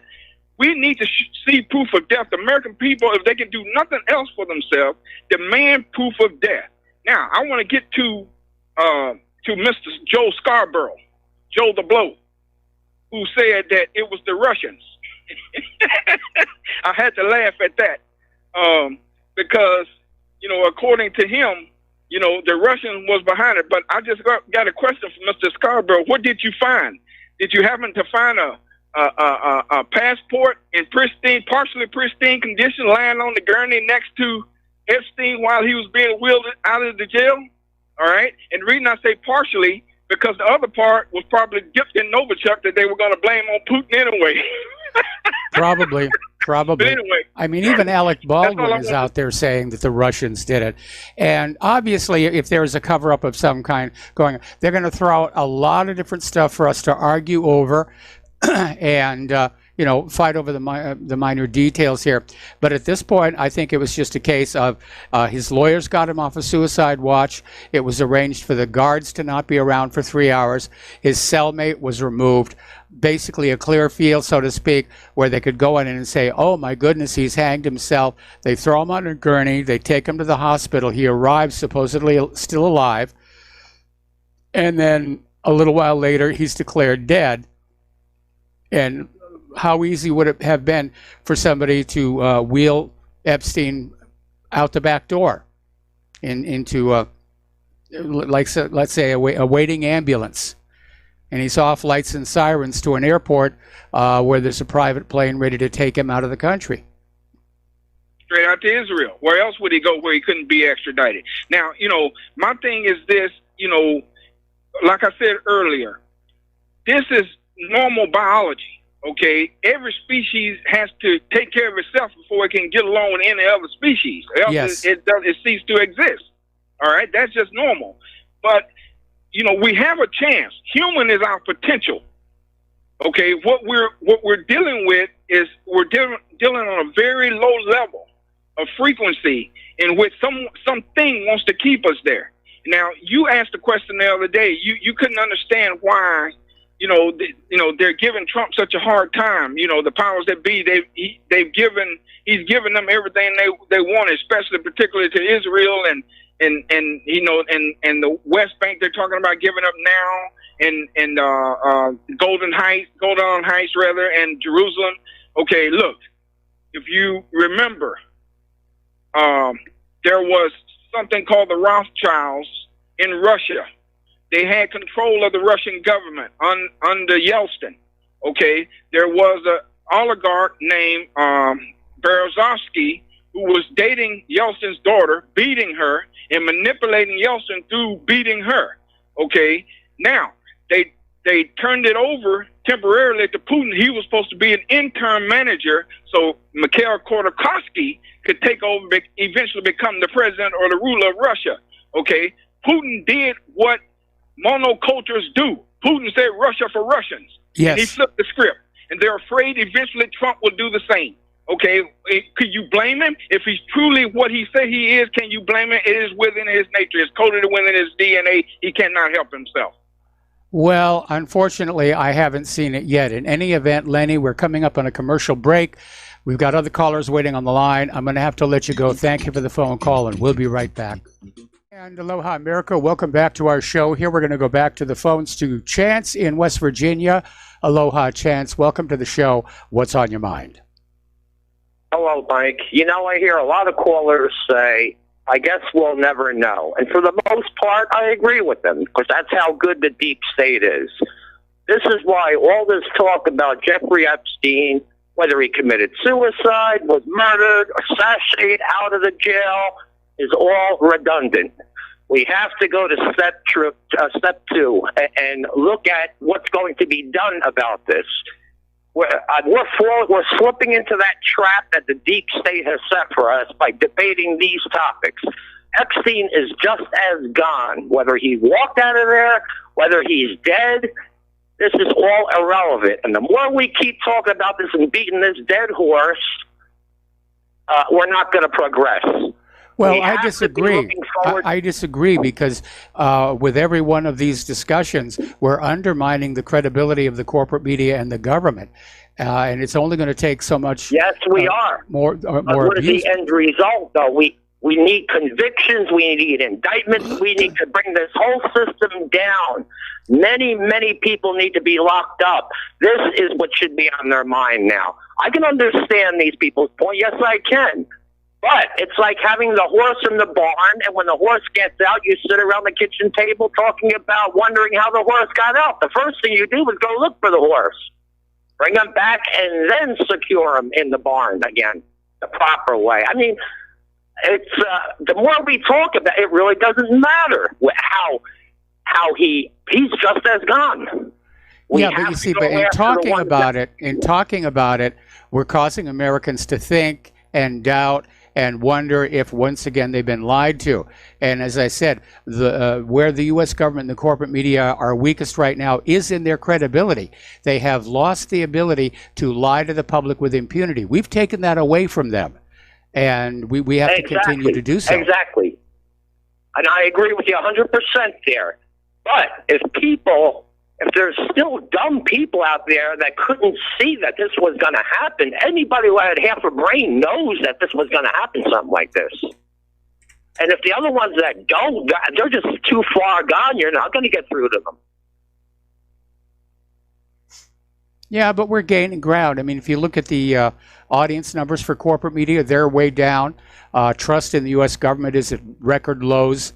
And that's why they're panicking. That's why they're trying to find a way to censor the internet, to silence dissenters. That's why you have the Washington Post out there saying, well, maybe we ought to think about getting rid of that gosh darn First Amendment so we can prosecute people for their political views. I mean, that's real dictatorship Okay, you're stuff right out there too. I agree with you there too, but do you think that's going to stop another one of these crazy mass shootings? You don't think they're going to do it again? Of course they are. Of course they are. How much we know. Of course they are. Of course they are. Of course they are. And nobody's going to be convicted, and nobody's going to go to jail. And somebody else will pick up the mantle and do the same thing, and it'll be it'll be like a rodent on a treadmill. Okay, well, Chance, I got to let you go here. We got to take a break for station identification, and we'll be right back with more phone calls. And aloha, America. Welcome back to our show, hour number 3. The phone lines are open, 800-313-9443. We've got a lot of callers. Let's get right on into it with Rob in Illinois. Rob, thank you for waiting patiently. What's on your mind? Hello. Hello, you're on the air. You got me? Yep. All right, very good. Where are these red flag sheet laws for Epstein? Red flag bed sheets? No. Anyway. Okay, I get the joke. Yeah. So, you remember last year or within the last year and a half that people like Anthony Bourdain were victims of doorknobs. Remember that? So why wouldn't Epstein be a victim of a bunk bed? Well, I mean, in a lot of cases, like David Carradine, they're not trying to commit suicide. They're engaging in a practice called autoerotic asphyxiation, and you can have a terrible accident that way. Okay, but at this particular point, there are so many indicators that Epstein was not, in fact, suicidal. He was talking about cutting a deal. He was working with his lawyers 12 hours a day. I don't think he's dead. Well, I'm in that camp. In fact, I forwarded out emails suggesting exactly that he was liberated, he was rescued, he was debriefed and coiling his heels somewhere. So I'm in that camp. I'm just saying that the official story is obviously all your callers. You're brilliant. You are brilliant on this. I mean, it's just once again pulling wool over our eyes. Just like Las Vegas and Paddock and all those phony photos they are away and all that other stuff. My understanding is that they're going to get Ghislaine Maxwell's father's old yacht, and they're going to bring Epstein out to international waters to give him an international burial by tradition. Okay, I hadn't heard that, but that implies that there's going to be a cremation. No, that's a Bin Laden joke. Okay, Oh, so I'm okay. throwing out jokes here. Sorry about that. So, Little too cool for the room. No, it's all right, Mike. But no, look. Meanwhile, they're just keeping us all distracted. You got to watch other things that are going on. What's a big point in case here is they do have these red flag laws going on that people are trying to push through. So they're keeping everybody so busy right now, pissing and moaning about what happened to Epstein, that they're doing a whole bunch of other things behind the scenes, like they always do, to keep you distracted. Like during the OJ trial, the numerous laws they passed during the OJ trial. A lot of was distracted with OJ. They were doing other stuff in the background.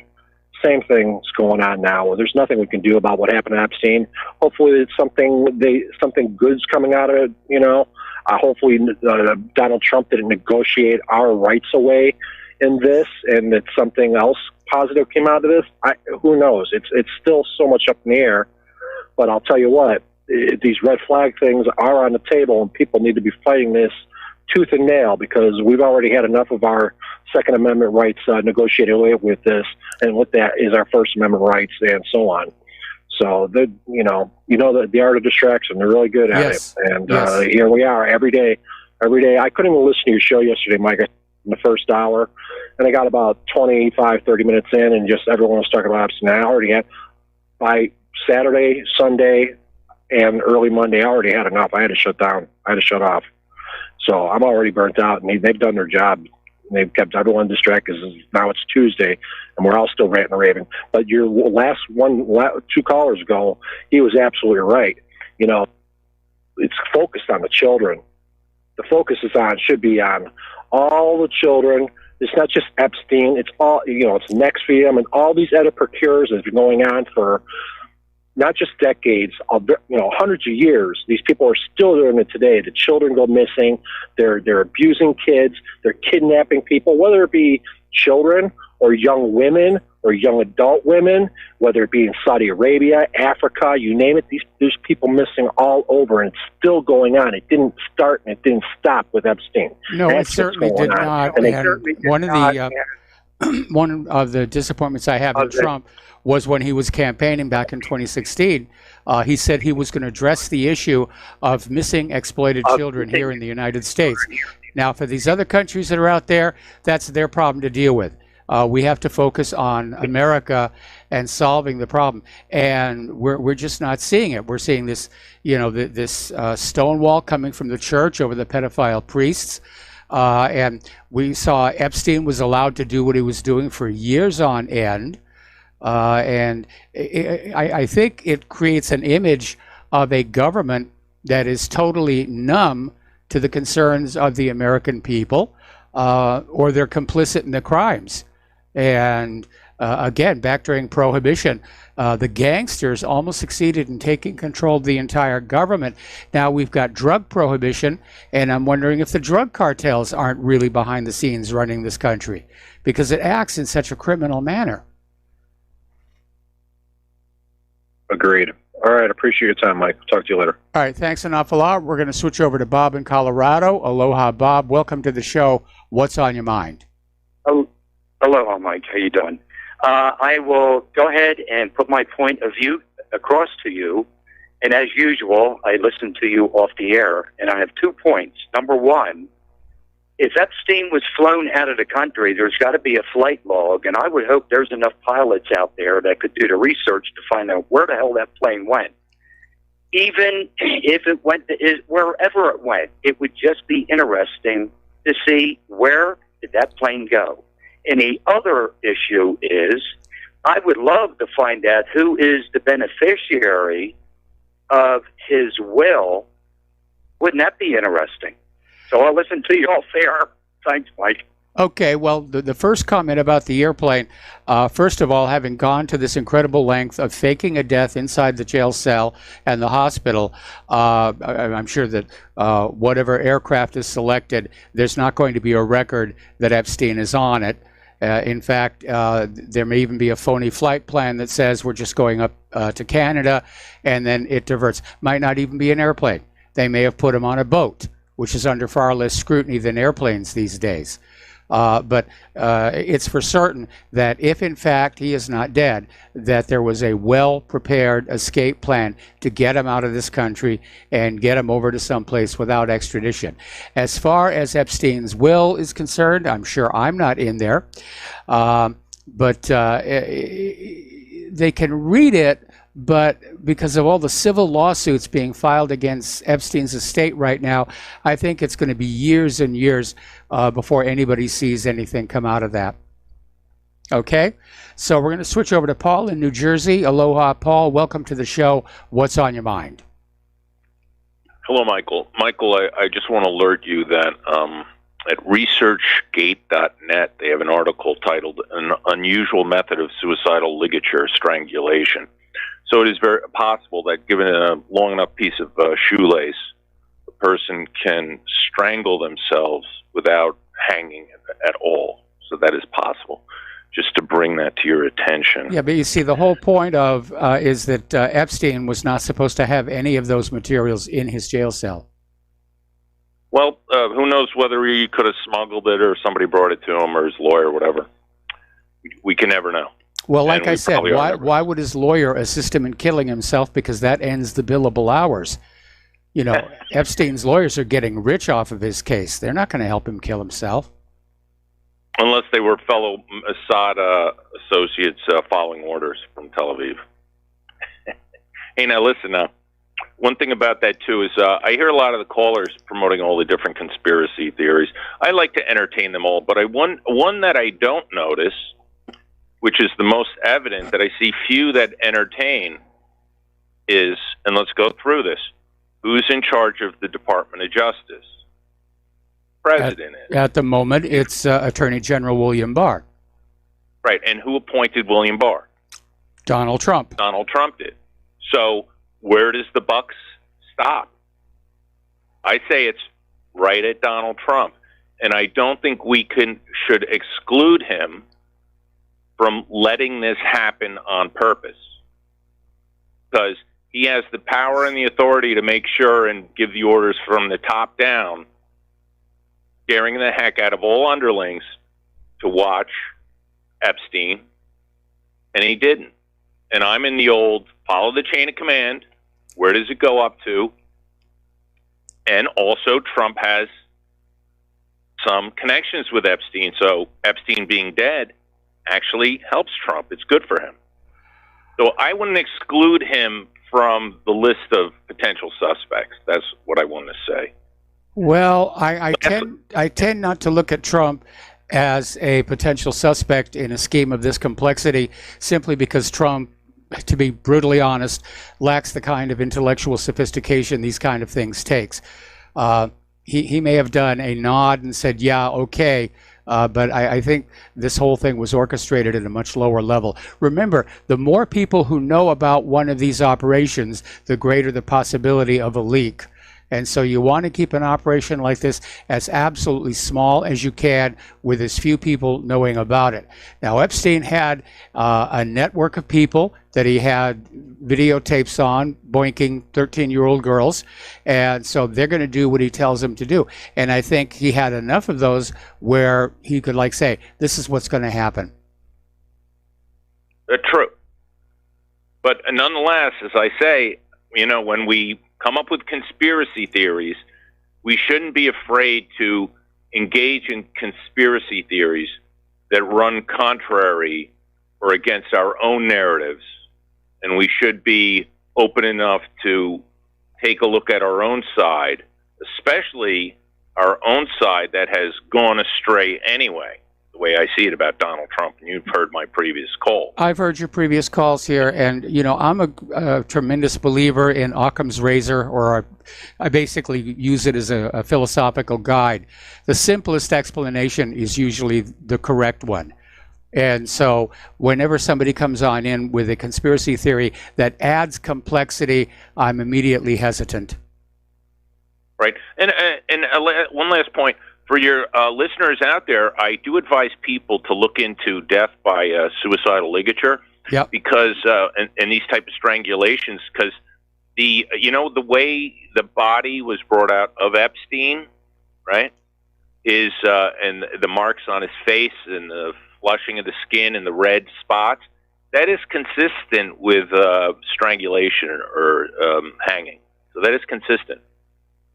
So he, from the looks of that photo, despite the the earlobe and the nose, I would argue the nose would swell also due to the strangulation. It's entirely possible here, but the fact that his face was left uncovered, I mean, he hadn't been pronounced dead at that point. That may be an indicator that he was in fact still alive and still breathing at that point. Again, I don't think he's dead. Well, I'd like to see, get any physicians out there or EMTs who are familiar with these topics, do call in. All right, thank you, Mike. All right, thank you. For me, one of the strongest, I'm moving away from the idea that wasn't Epstein on the gurney. And that's a good explanation for why we may have seen the facial differences. The big one for me were the eyebrows, which seemed so much higher. But anyway, let's get to James in Ohio. Aloha, James. Welcome to the show. What's on your mind? Hi. I hate to take any attention away from the Epstein case, but there are a number of factors that are coinciding that may shape up to be a problem for all of us. Yes.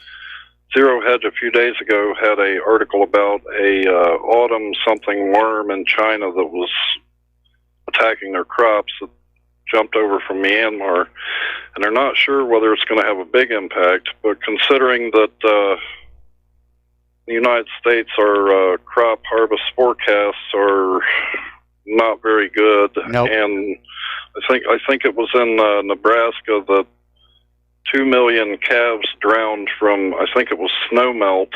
And in China, they have a pig Ebola. And the first article I read on it said it killed 2 million. The next one, 20 million. Now it's 20%. And the incubation time and the virulence are just so that they say they can't stop it.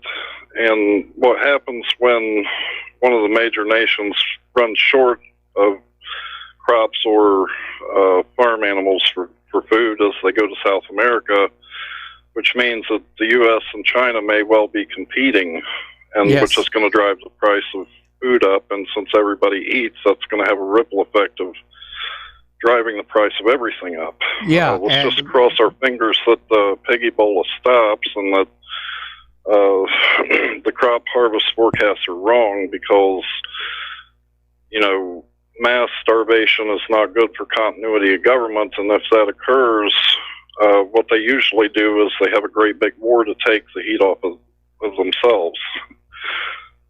You could very well be right. I mean, thinning out the human population at a time when there is not enough food to feed that human population, from a certain point of view, it does make a great deal of sense. And yeah, the farm forecasts for the American Midwest are very low, and a lot of that has to do with the massive flooding that we saw earlier this year, where a lot of these farm fields still cannot be planted because the soil is too wet and the seeds would literally drown. I understand they had a big fire at a commercial farming dairy farm up in Canada, and 1,000 cows got burned to death there. So, yeah, there are some big problems with our food supply chain, and yeah, people ought to be, taking steps now. Learn how not to waste food, because right now, about half the food produced in this country winds up going into a garbage pail. We can't go on doing that, looking at these shortages. Yeah. As far as the Jeffrey Epstein hanging theory, not real proud of it, but at one time in my life I got to feeling low, made a real noose out of half-inch nylon rope that was 400-pound test, and jumped off a bridge with the other end of the rope tied to it. The rope cinched, and my neck was about half its diameter, and then it broke, and I fell 25 feet with my face right next to a big river rock and 2 inches of water.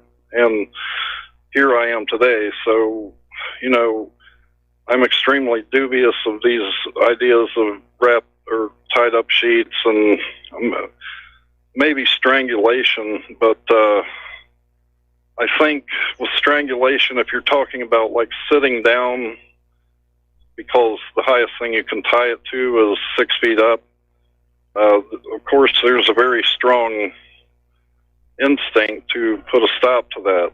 You know, so I have a lot of doubts about the Jeffrey Epstein hanging theory. Yes. The human body is pretty damn tough. Yes. So, but anyway, that's all I have for you. And, all right, well, thank you very much for the phone call, James. And you're right, something that we all need to be paying attention right now is the food supply in this country, because it is at risk. And I think we reported yesterday, corn farmers are already having to ration the corn because most of it has to go to feed the other farm animals. And so you're probably going to see corn prices going up in the supermarket, probably already happening. I haven't looked. I haven't seen the price of corn lately. Okay, let's go to Daniel in British Columbia. Daniel, I'm going to have to take you through the next commercial break. What's on your mind? Yeah, I kind of getting sick of the whole Epstein affair. Kind of dropped it, but today on Drudge, I saw they had a couple of articles. One is that there's a corrections officer that wasn't a corrections officer. Yes. In the jail cell, and just lately, somebody said they heard shrieking from Epstein's cell, which is interesting because before. The night before, I think they took his roommate out, which is weird because that's a guarantee against doing yourself in if you've already had a previous attempt. And the jail hasn't had a successful suicide. Oh, hold on. Okay, yeah. Daniel, hang on. We got to take a break for commercials. We'll be right back.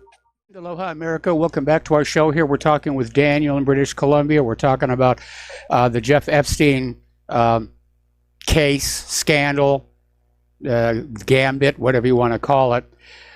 So, Daniel, just sort of pick up where you left off. Yeah, so this facility here, they just had El Chapo in there. It's some of the most high-profile federal inmates you could possibly have. Yes. And they haven't had a successful suicide in 21 years. Which is kind of, just add that to the mix. And I think the focus should be on this Ghislaine Maxwell. I'm not sure how you pronounce her name, Ghislaine. She was a recruiter for these girls. Yes. She actually groomed some of the girls in sex techniques, according to Vanity Fair. Yes. So if I were her, I'd avoid small aircraft. Yes. And another thing was the FBI has raided some of the buildings on the island, on that Lolita Island, and to me it seems like they're going there to hide evidence, not to find it. I think somebody got there. Somebody got there before they did. There's YouTube videos showing that at least one room that was obviously an office full of computer gear that was completely emptied out before the FBI even showed up. Yeah, so I don't know. I just think the focus. She still has, I think the bigger picture, obviously, the victims, the child victims need restitution on this. But to find out what this thing really was, which I think it was, it was an intel sort of honey trap. Yes.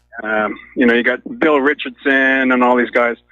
I think that's where the key lies. I think we should keep the focus away from Epstein, whether he's having a pina colada with Kevin or Kenneth Lay on a beach right now is kind of irrelevant because we know how it all works. But I think the focus should be on her.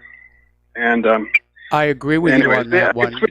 I agree with you on that one. There's one other question that nobody is asking: is who has inherited Epstein's files on all these people, all the videos that he had? I don't think they got destroyed. They're still out there somewhere, which means somebody just inherited Epstein's control over our government, over our politicians. Yeah, even the connection to Ehud Barak is interesting. So I know they were talking about Prince Andrew, and they mentioned a former prime minister, and I immediately thought well, it must be a British Prime Minister like Tony Blair. But they didn't mention Ehud Barak, and you had to kind of dig for that. So I think the fact that Ghislaine Maxwell's father was connected to Mossad, and then you got Ehud Barak here in the mix, I think this is part of the bigger picture. I think, whether he was suicided or not, it's kind of irrelevant. And it's sure a distraction for sure. I'll leave you with that. All right. Well, thanks an awful lot here. And we're going to switch over to Larry in Austin. Larry, thank you for waiting so patiently. What's on your mind? Hi, Mike. Really good show. A lot of great callers today. My thoughts on the Epstein matter is that pretty much with all the anomalies and everything, the suicide story is 100%. That's the conspiracy theory, just like Russia and white supremacists behind every corner. Yeah. But the main thing is that this thing is just so it would have to be so vast, because you're talking about human trafficking, on a worldwide basis. You're talking about so many nefarious things, including most likely murder. But in my opinion, if he was murdered, if he was murdered, or if he was dead, then he was definitely murdered. It was not suicide. The main thing that I consider is that if he did get out alive, he's not vacationing somewhere. He's in a torture chamber somewhere. I believe he was renditioned out of here, and to make sure that he's tortured for a long, long time to get every single loose end wrapped up. You could very well be right, and couldn't happen to a nicer guy. Yeah, exactly. Fine. Yeah, totally. But we know, nobody's crying for this guy, no matter what. But the fact is that it goes so deep, and you have what is it called, Five Eyes or whatever, yes, where all these, if people talk about Mossad and these guys, but they all work together. And in terms of a couple callers ago talking about it going up the chain of command to the president, well, the chain of command, if you want to talk military terms, everything's compartmentalized. So when you have a rendition program, there's probably a few levels even of that. And so I just don't think, even if it was our guys or whatever, it was not ordered by the president. He didn't. They keep the president clear of that kind of stuff. It's common practice. The last thing, Mike, if the credibility is so just trashed of the media and the government and any official people, that the only way around it is to show camera video evidence of shootings of the Epstein thing. And then maybe the people could be, not talking about quote unquote conspiracy theories. All right. Well, Larry, I got to let you go. We got to take another break for commercials. Back with more phone calls after these few words. And aloha, America. Welcome back to the show here. And we're going to go to Steve Elkins. Aloha, Steve. Welcome to the show. What's on your mind? Well, you've had a couple of callers call in today and some interesting things said. The rendition, that's a new one. I kind of like that idea. If I can take that one, I'll take the rendition, because I agree.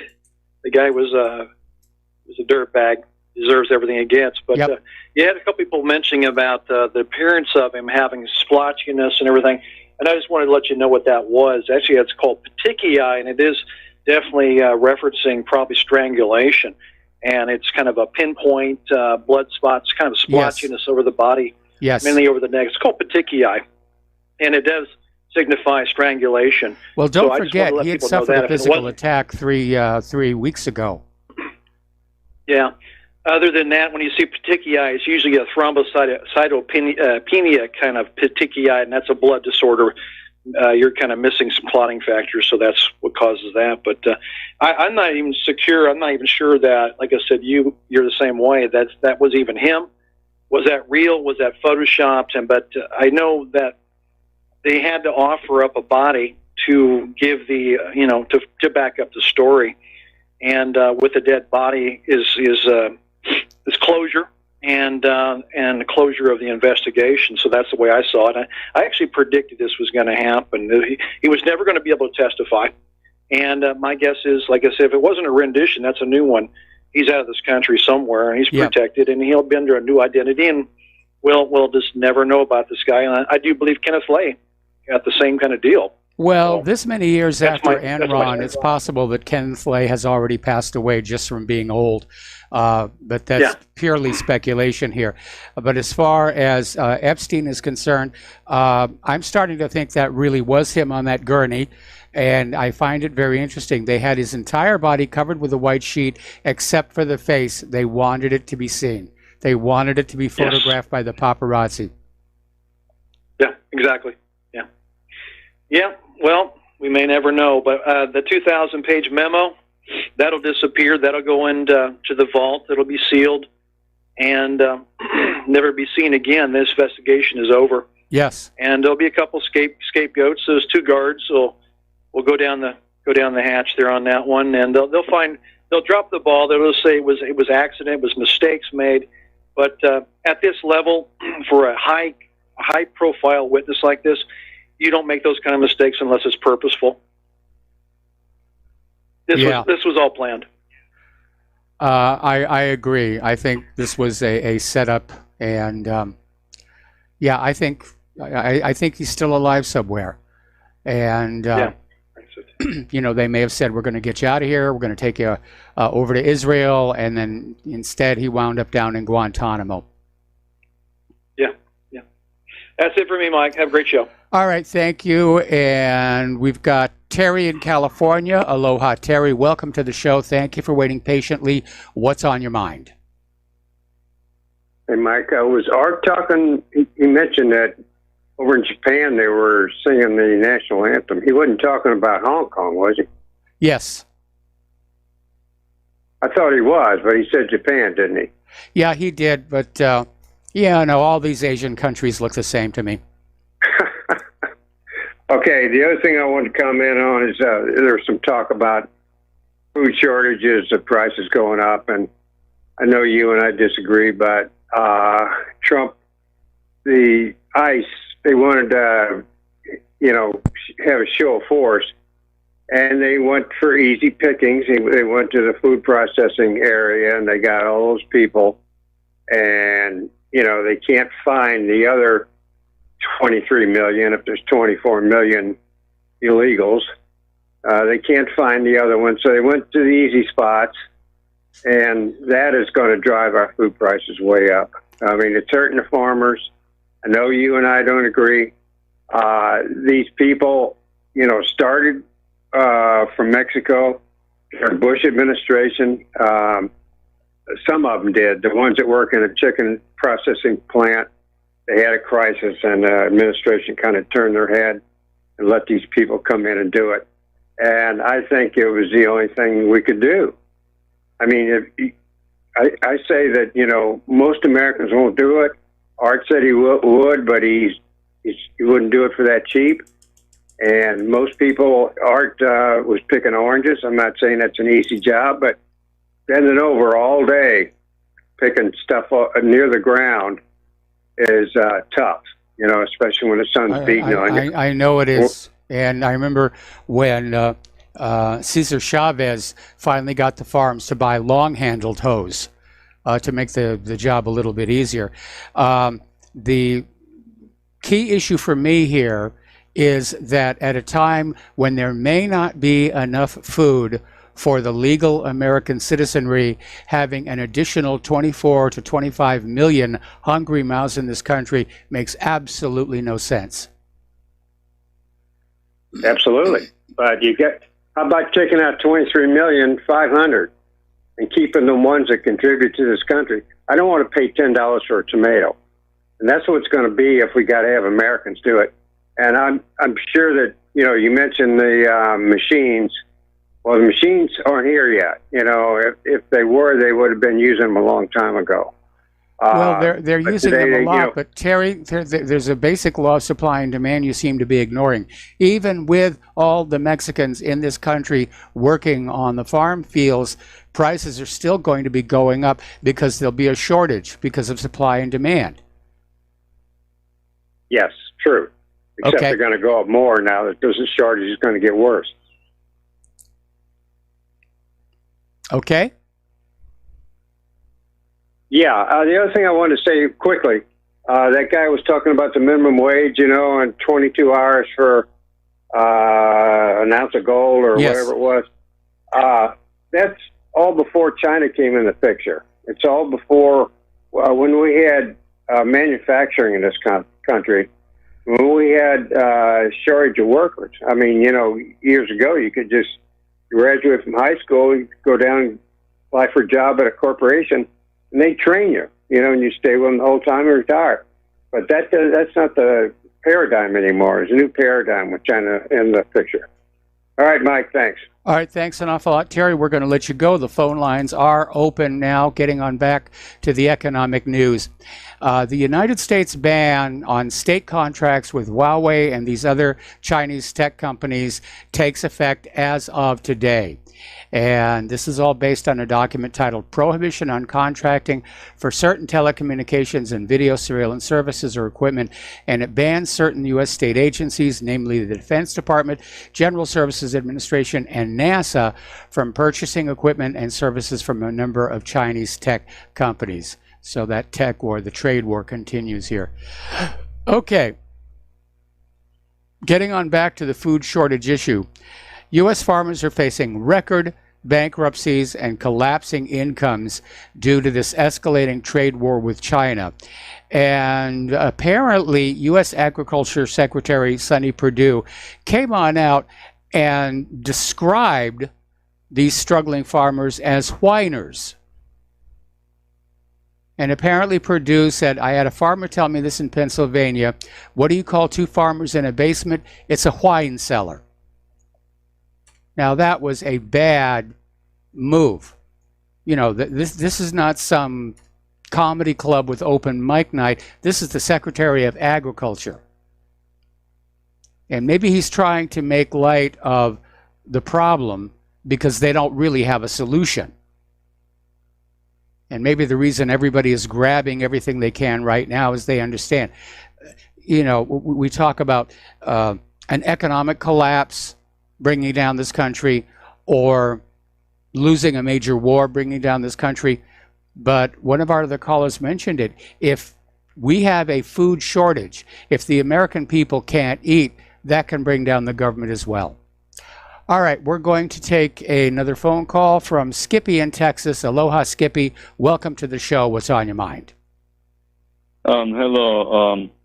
I just wanted to say that I like your yellow shirt, and thank you for all for sitting here and taking calls for us handsome people on the phone. Okay. And I thank you very much for the shirt you're wearing, and thank you.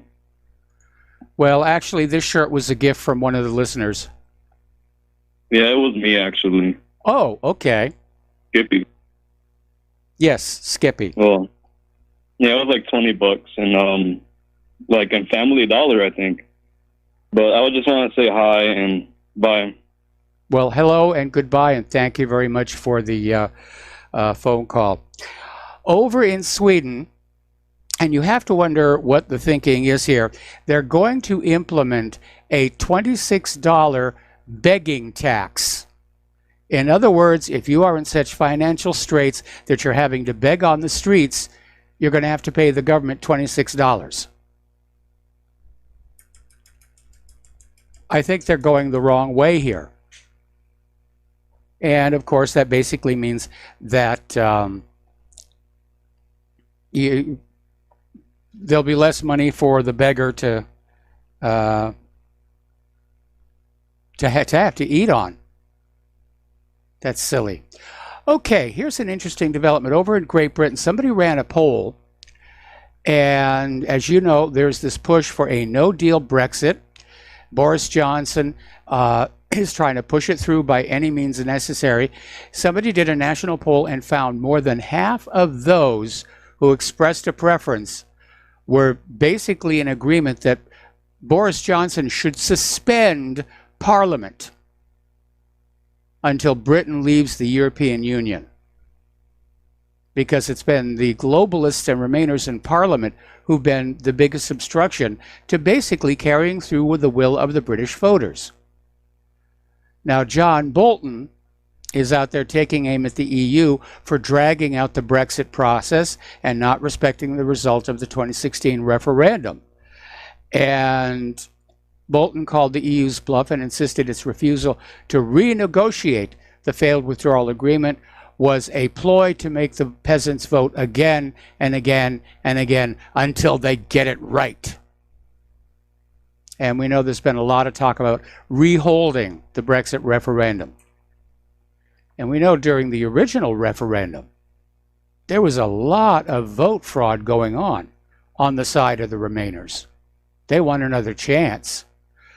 Okay, we're going to take another phone call. Dustin in New Jersey. Aloha. Welcome to the show. What's on your mind? Hey, Mike, I'm sorry I got to call back, but I got to respond to to a couple listeners. First, art off the grid. That wasn't Japan. That was Hong Kong with the American flag, and they also had a British flag. And there's more going on than just singing the national anthem and stuff. Yeah, it's turning violent. Yeah, well, I'm saying because it's orchestrated. You know, it's like Ukraine. It's organized, not a coup, but a destabilization program of. Well, they call it a China's color soft power. revolution. That's the term of craft. Yeah, but what I really want to call about, Mike, is you had a caller when Nixon took us off the gold exchange, and listen, the hourly rate hasn't been keeping up with inflation for the longest time. China really hasn't become like an economic superpower, nowhere near that time. So China, I don't look at has anything to really start with with the rate of people's pay keeping up with inflation. No, the decline here in the United States of America is from generations of bad economic policy, pandering to the elites, the CEOs, and really just administration after administration that is oblivious to what the needs of the ordinary people are. Yeah, because everybody's in people's rate. Like we all talked about, like I just said, if it doesn't since it hasn't been keeping pace with inflation for the longest time, that's why you got such a wealth disparity now. Yes. And it's to a point, Mike, it's unfixable because it should have been kept parity with the inflation rate, and it hasn't. And I don't know how the hell you fix it, because at this point you can't, because it's just been so long to keep a balance. But I disagree with China having anything to do with it. Now, China being an economic superpower and having lower wages and producing goods, that's a different story. Yes. But that's all I got to say, Mike. Have All a right, good well, week. thanks an awful lot here. We're going to let you go. And yeah, it's real easy to sit back and scapegoat and say, oh, it's all China's fault that the jobs are gone. No. Our leaders gave it all away. Okay, they offshored. The U.S. tax code was actually altered to incentivize the sending of high-paying American jobs to other countries like China.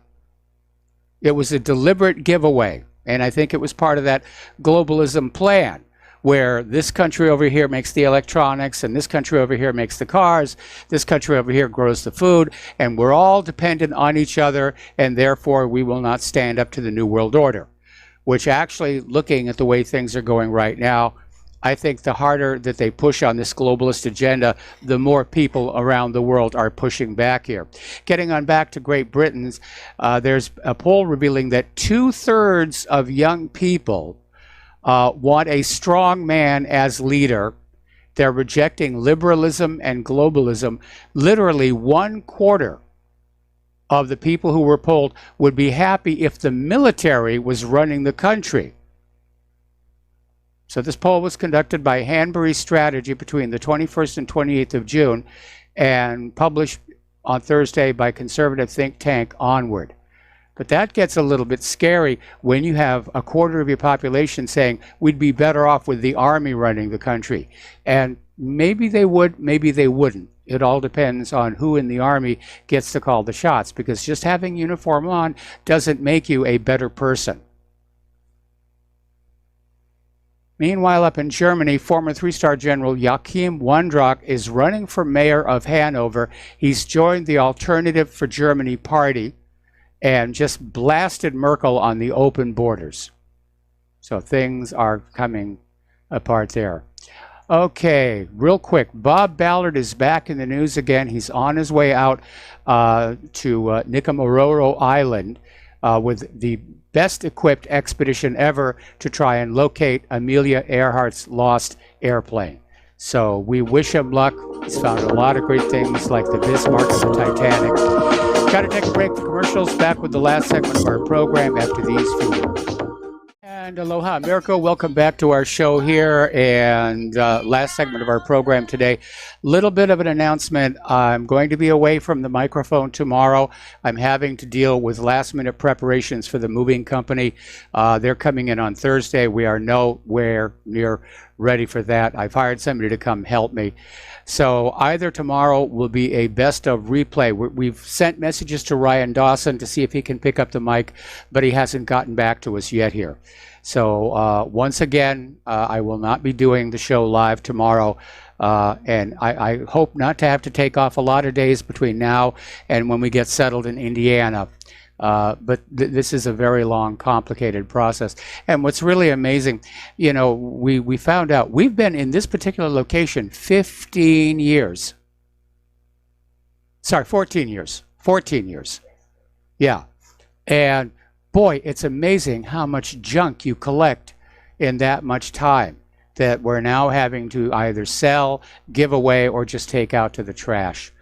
So as soon as the show is over, I'm off to buy some more boxes, some more tape, and I realize the movers are going to pack a lot of stuff. In fact, anything that we pack ourselves is not covered by the insurance, but we're trying to get as much done as we can before they get here. So it's a lot of work for a guy who's on the cusp of turning 67, and I'll just be glad when this is all over, and I'm never going to move again. Wherever we wind up living in Indiana, that's it. Just bury me in the front yard or something. All right, Lindsey Graham is out there reiterating his support for red flag gun laws, saying that the Second Amendment is not a suicide pact. I wonder if they're going to invoke a red flag law on Chris Cuomo after that nearly violent outburst that they got on videotape. As one of our callers mentioned earlier in the show, Pocahontas is proposing more taxes on guns and ammo. And I'm sorry, that sounds a lot like infringement. And that Second Amendment is pretty clear. The right to keep and bear arms shall not be infringed. Over in San Jose, their mayor is proposing requiring gun owners to buy liability insurance so that if you cause some damage with your firearms, that you're required to pay for it. Now, I have to say, this is in kind of a gray area. I mean, legally, when you own a gun, when you pull that trigger, you are responsible for where that bullet goes, even if it misses what you're aiming at. And I think if you break somebody's window or dent somebody's car, that the honorable thing to do is to cover that damage. But forcing the American people to give yet more money to the insurance industry, I'm not sure about that. Meanwhile, down in El Paso, Hispanics, convinced they were the target in the Walmart attack, are starting to flood to firearms classes. Okay, there's the music. Time for me to get on out of here. And stay tuned for John Stadmiller. I'm sure he's got lots of interesting things to share with you. Please share what you learn here with everybody else that you know. Just talk to them, use paper mail. Forget social media, completely, totally controlled right now. You will never get through all those filters. Please donate to RBN. Please donate to What Really Happened. We'll be back I'll be back on Thursday. Aloha, America.